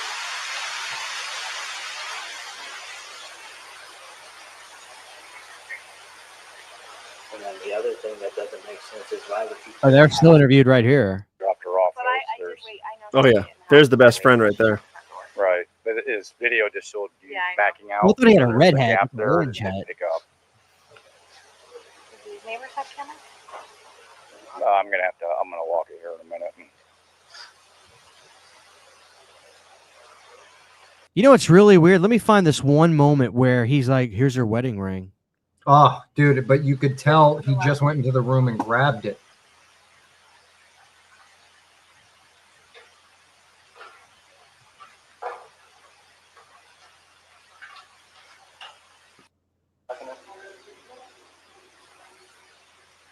She can play. All the girls' blankies are gone. God, man, was it the kids' room? Their blankie they sleep with, they don't leave anywhere without them. Good. Nothing else appears to be missing though. Just No. stuff you'd take for a quick trip. You got full frame.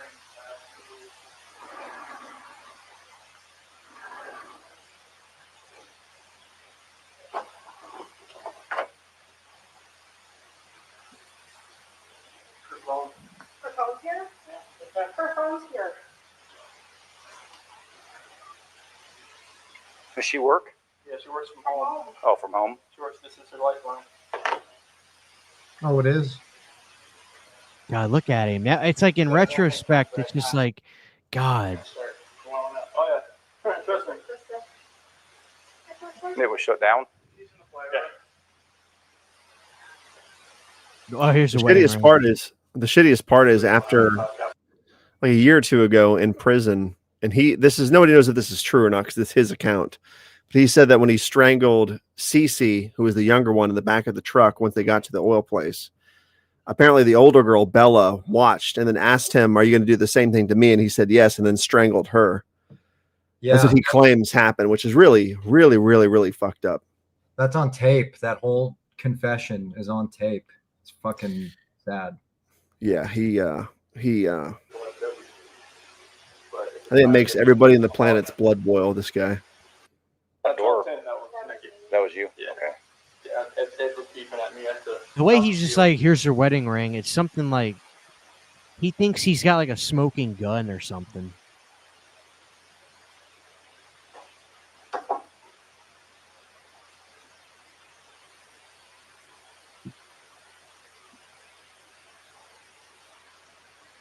Poor woman. Nobody knows, TRT. Nobody knows.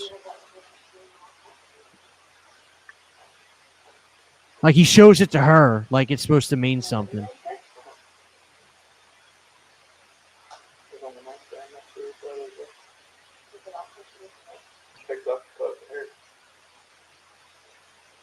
God, I hate this mother.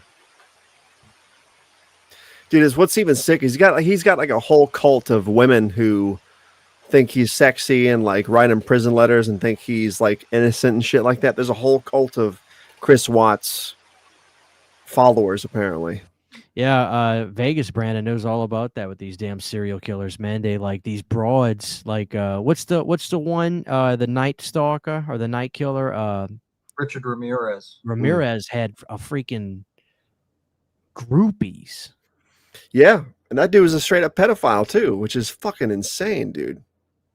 I don't get it, man. Since I did my episode with the homicide detective on that case, I get followed by Richard Ramirez fan pages still. Oh, I bet you do. Jesus, man. I don't know how we can't get any darker than that. We lived up to the name, the disturbing. We did. But you know what? I think it's healthy to talk about this stuff every once in a while and just keep it in check because, you know, this shit's real, man. Like it's like, you want to know what scares me? It's not movies and stuff. I mean, some movies give me the willies, like Poughkeepsie tapes and stuff like that. But this shit right here, man.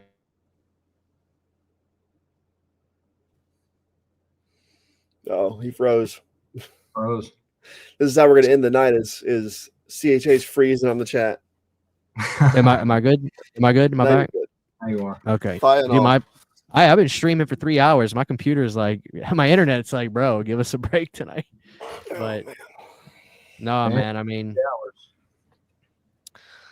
I don't know. It was cool having the two Brandons together tonight. Michael Rosenbaum tonight. Michael Rosenbaum. Oh man, if you haven't watched the documentary about Chris Watts, please go on Netflix and watch it and learn this guy. He's one of the worst crimes of all time, what he did. Yeah, the detective, there's a detective in that 2-hour video. He's like an older guy with a big mustache. He was, I guess, on site when they pulled the bodies out of the oil drums like 2 or 3 days after this video was taken. He was like, yeah, after that day, so much of the people on site had to have like 2 or 3 years of therapy and shit after the way those bodies looked. Jesus. Well, what do you think that oil did to the skin? Well, they said It's even like the grandparents burned said that the skin was falling off of the corpses of the little girls when they pulled them out, falling off like a sleeve. It's pretty vile shit. Like I followed the grandparents page and the friend for a while because they would do videos talking about it way after the fact, which sounds really grim, but I think the whole world got absorbed by this case when it happened. You know what I mean? Oh, absolutely. Well, and a really fucked up part of it all is that initially when he confessed, he said that Shanann killed the 2 babies in revolt of him. And he got so angry that she killed her. Now, assuming that they were like, okay, well, let's just run with that. He would have tarnished her name forever. Yeah. You're right. He did say that initially. Because I think the daddy, when he came in to talk to him in the interrogation room, he was like, did she hurt you? And he was like, yeah. You know? Oh, speaking of, yeah, Akeem, I know that they got that. Did y'all see they got that Ed Gein deal coming out on Netflix? I hope it's good. It's just Ryan Murphy fucking sexifying every serial killer he possibly can. I mean, I didn't know Ed Gein had such sexy biceps. I know, right? It's I go the Sons of back to Anarchy dude, isn't it? Yeah, Charlie something. I go back to the damn Kane Hodder Ed Gein movie. Oh my god, yeah. I like that first one. That one's really freaky. The first one they made. Was that one from like 2003?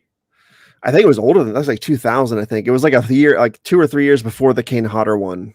I have both of them on DVD. It's a pretty. He's like in the skin, dancing around in the moonlight, banging on the pot. It's Yeah, a freaky ass movie. Yeah. Who played him?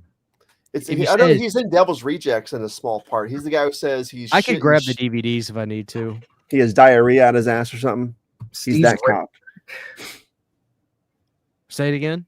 Steve Railsback. He was in Life Force. You're right. That is him. Steve. He passed away, didn't he? I don't think so. Or maybe. I'm looking forward to it, Akeem. I'm looking forward to it, man. Hopefully you guys don't get too much shit like last time. I don't know if you worked on the I watched that damn who's that actor that played Dahmer?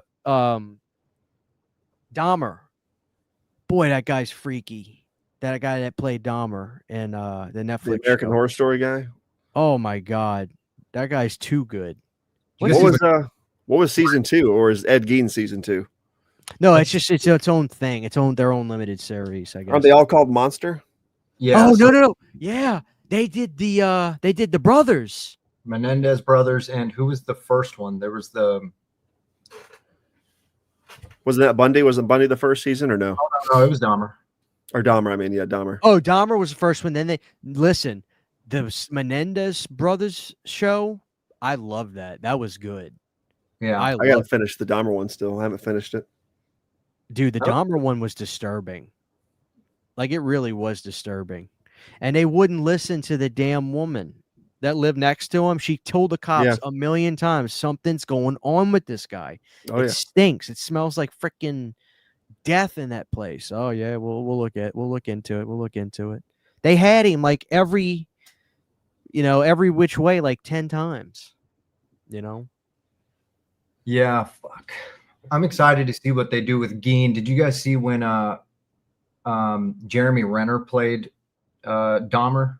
I like that movie too. Remember that part of the movie where like him and the daddy are going back and forth with that box in the closet, and he's like, it's porno magazines that like they were gonna open it up, and it's like, oh, yeah. That movie was uncomfortable, man. Like, I did a video about those, and my audience didn't really watch it. I think there's a lot of, it's like there's a lot of people that are into true crime, but Brandon, I don't know what it is, Vegas Brand.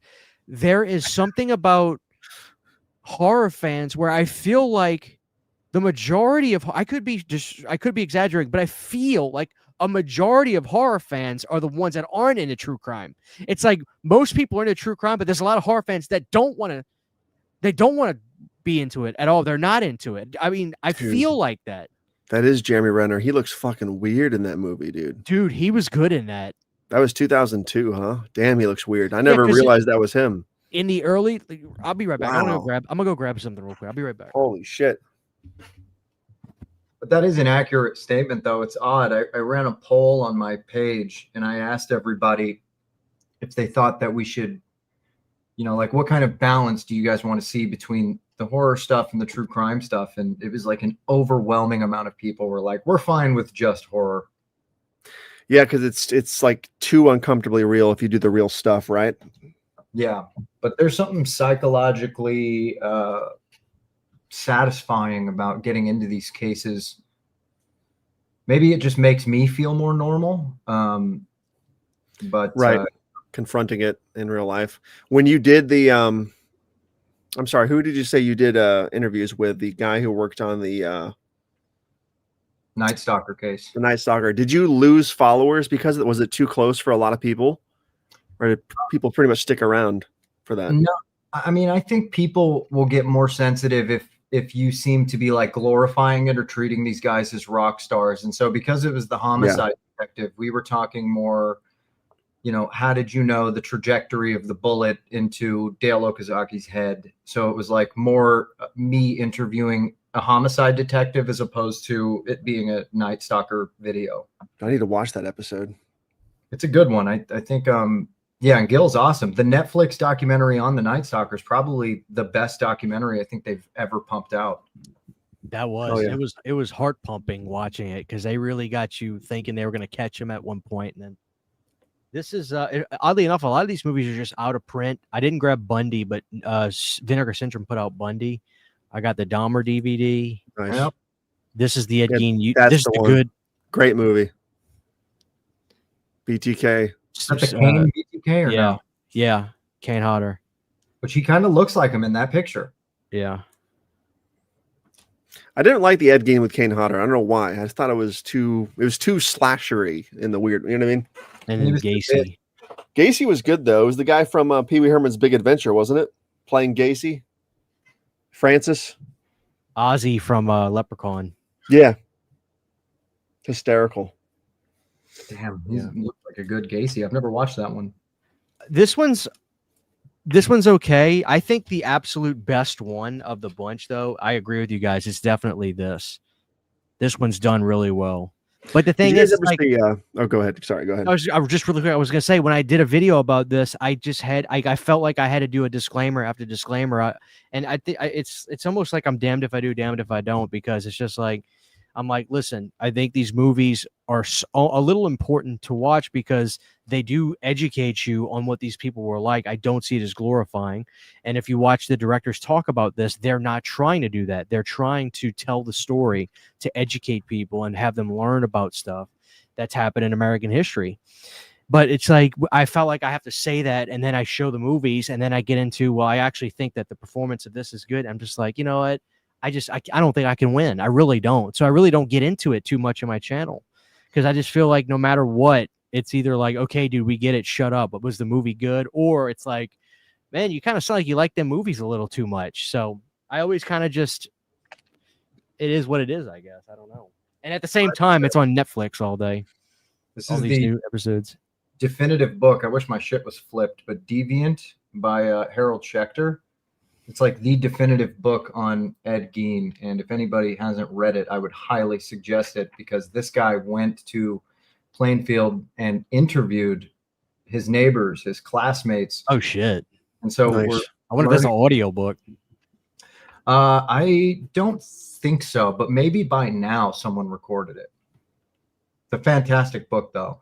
And I think there is something, I'm not sure. Satisfying is the only word I could come up with, but there's something satisfying about learning about these people. Yeah. Was Gein the one that had the most? Was he the one with the most? What's the word I'm looking for? Obvious mental illness. Like, wasn't he really? Was he like spectrum to begin with? Like, or I don't know how to word. What was Gein's thing? Like, not like what he did, but like what psychologically was he like already like heavy off? Like he couldn't really operate in. I don't know how to explain it. I'm trying to say, was Gein visibly already mentally deficient? Like he couldn't really operate normally, and like he was far from a Bundy, where Bundy could go out into Walmart, nobody would ever think nothing of it, kind of thing. He was that, but on the opposite end of the spectrum. So he was so stupid that people would have never thought he would have done that. He was kind of like the town klutz. He would help people babysit their kids or no shit. I didn't know that. His house, he would go do it. And yeah, but he was very slow mentally. So I mean, it makes sense in hindsight, but I mean, the city, the town he lived in, they were all shocked when it happened. But he only killed 2 people, you know, not that that's not a lot. I mean, killing anybody is a lot, but he's almost remembered as this heinous serial killer when he's not even technically classified as one. But he dug people up, though. Mm. Yeah, and it's a common misconception that he dug up his mom, which he didn't do. But yeah, he would dig people up. He kept jars of, I mean, I don't know how vulgar we could get, but he kept jars of, he cut things off of bodies you didn't even think could be cut off. Let's just put it that way. Man, well, I mean, I'll watch that Netflix when it comes up. But I remember there was a huge backlash on the Dahmer one. Mm-hmm. But it's because it's so recent still. Those people are still around for the most part. That was like 1990. So speaking of, like, dude, there was victims of the freaking Texarkana killer when they put out that movie. I think even when the remake came out, they screened it where the murders happened. Yeah. Well, now the town embraces it, I think. Right. Yeah, that's a fucking goated movie that I think is wildly slept on. I don't know why that one gets brushed under the rug so much. It's so good. I feel like Zodiac takes most of its inspiration from The Town That Dreaded Sundown. It has the same exact vibe to me. Yeah. Charles Zodiac. Lawton made another movie. I think his name's Charles Pierce. Oh man, what is it called? It comes with, if you buy the Blu-ray of The Town That Dreaded Sundown, it's the one that comes with it. Oh, I know you're talking about. I forgot the name of it, but yeah, I remember watching that too on there. I don't remember much of it, but it wasn't good, and I think it was PG too. I love to watch that movie now. Mothman. I got the Clove Hitch Killer at Big Lots because I was literally just like going through all their movies, and I remember getting that. It was a Scream Factory DVD. I fucking loved the Clove Hitch Killer. That was a really good true crime movie. Really good, and even landed the ending, I thought, pretty well. I still got to watch that movie with David Das. I don't never know how to pronounce his last name, but one you recommended to me where he's like some kind of pedo, right? Which movie? Fuck, I ordered it on Blu-ray. I got to check my Amazon. Prisoners. David Desmalchin. Was that Florida Brandon? Have you seen Prisoners? No, I have not. Oh Is that with God. Jake Gyllenhaal? You have to watch it. It's one of the scariest. It's like his kids get kidnapped, right? Is that what it's have to watch? I don't want to say anything about it. Hugh Jackman too, right? Is he's in it? Hugh Jackman and Jake Gyllenhaal, I think, or no? I guarantee you, people in the chat are going to say, "Holy shit, you haven't seen Prisoners." It is one of the most intensely disturbing movies I've ever seen. It just feels like an hour and a half of you feeling horrible on the inside. It's like that movie, The so Snowtown dark. Murders, huh? It's the same kind of vibe. To me, it's even better than Zodiac, which Vegas Brandon does not think is all that for some reason. What you're describing, that feeling, is what that movie Rampage I keep telling you guys about feels like. I'm so glad it's getting a 4K release after being stuck on VHS for 35, 40 years. Here's the thing, dude.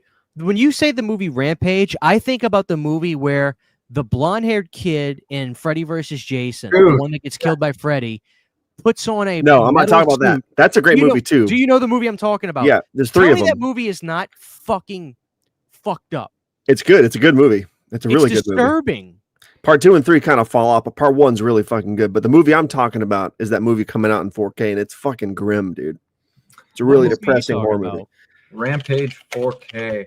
It's called it's from like 1990. It's a really fucked up movie, and it was stuck on VHS for decades. And it's finally getting a random 4K release. And it's a really fucked up movie. Oh shit, it's a Friedkin movie. Michael Biehn? What the fuck? I thought I've cleaned out William Friedkin's The killer's he bathes in children's blood and shit. It's a really screwed up movie. Who's putting it out? Who you say's putting it out? I forgot who's putting it out, but I showed you the listing. Let me see. There you go. What year is it? 87 it came out. It's really disturbing. Oh yeah, I think it was. I saw it when I was a kid at like 6 years old, dude. So it, Bet I'll watch it. I gotta buy it though. Kino don't send me movies anymore, man. They got mad when I trashed their not pet graveyard, graveyard shift. They did not like that. I was honest though. It is what it is. I can't fault them. I mean, they want people to just. I get it. If I'm a physical media company, I don't want people to just say don't buy it. So. It is what it is. But I heard that Halloween box set sold out with the pumpkin. People are saying that thing sold out. They sold 1,000 of those things in a day. Is it 4K or is it? Well, it's 4Ks of just the first 5 films. Which pisses me off because I just got steelbooks of the first 5 films and then they come out with this and I'm like, well, shit, I'd much rather have this than the other ones. Yeah, but you would have had to have paid a lot of fucking money, dude. How much was it? It was $4.99 Australian, which is about 300 US. But dude, you had to pay a $50 tariff on it too. It's just like, God, man. I like how the DVDs go into the back of the pumpkin. That's tight. Yeah, but what pissed me off about it was you're getting half of a pumpkin, really, because it's got a flat back. You see? Yeah. I was just like, God damn, man. No, but the Rampage movie I always think about is that movie about that guy literally just raising hell in town. Like, I can't even believe they made that movie. It's so fucked up. At like the height of mass shootings, too. Right, right. Yeah, this was that movie came out like what, like 8 months after the was it the Batman Begins or Dark Knight Rises incident? It was 2009, so 3 years before the Dark Knight incident. With that Dark Knight Rises was crazy 2012. Dude. Okay, yeah, that crazy dude with the freaking purple hair. That. Yep. God, man. Oh well. Well, I think we probably should wrap it. We're at the 3 hour and 30-minute mark. What a hell of a show, man. We kept a large audience the whole time, man. We stayed up around 170 from 2 hours on. So that's pretty amazing. It is 1:30 here. Yeah, let's wrap it. It's like 3 in the evening for the other Brandon. So fuck yeah. 10:30. I'm gonna go play some Lego Star Wars. Lego Star Wars. There you go. Well, guys, you know where to find this. You guys know where to find this guy. Talks from the Crypt. You guys know where to find Brandon, Sycamore Grove, Tabata Vision TV, Tabata Tunes, all his other channels. This guy has like 7 YouTube channels. Oh, wait, do me a favor real quick. I'm going to ask the chat shamelessly too. If you guys get a chance, go to Tabata Vision TV because I have 3 channels monetized. I want to monetize a 4th one. Go there. Everybody in the chat, go there. Find the Soldier Boy video essay and the Jared Leto Joker video essay. I don't care if you watch them, just let them play on your computer, both of them. If everybody in the chat does that, I can monetize fucking tomorrow. Hold I on, just need the hours. I need the hours. Okay. Hold on, I'll drop it in the link. Tabata Vision. It's at Tabata Vision TV. Is that what it is now? I always thought it was just 1,000 subs. It's 1,000 subs. I got 8,000 there, but the problem is when I first started that channel, I posted a bunch of movie clips, so it got hella views, but I couldn't monetize it because they were shorts views. So by the time I got all my actual videos uploaded, the views had actually fallen off. So the channel has been sort of in a weird flux ever since. So now I have all the parameters I need except for the watch hours in the last 365 days, if that makes sense. Yeah. So it's a really big pain in the ass. The misunderstood legacy of Soldier Boy. That one, and then the Jared Leto Joker one, dude. If you guys all go watch it or just put it on in the background, I will make that hours count by tomorrow. What is it called again? Tabata Vision TV. Yep. Yeah, I dropped it in the chat. Appreciate it. And then Jared Leto's Joker. Yeah, it's like a 30-minute essay in there. I love the misunderstood legacy of Soldier Boy. Oh yeah. A lot of heated argument in that comment thread. Is that from the show The Boys? It is, yeah. I gotta watch that because I love the Supernatural guys, Padalecki and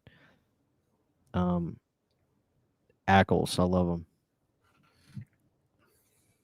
Alrighty. Teenage Mutant Ninja Turtles is a 1985 Wolfgang Peterson film.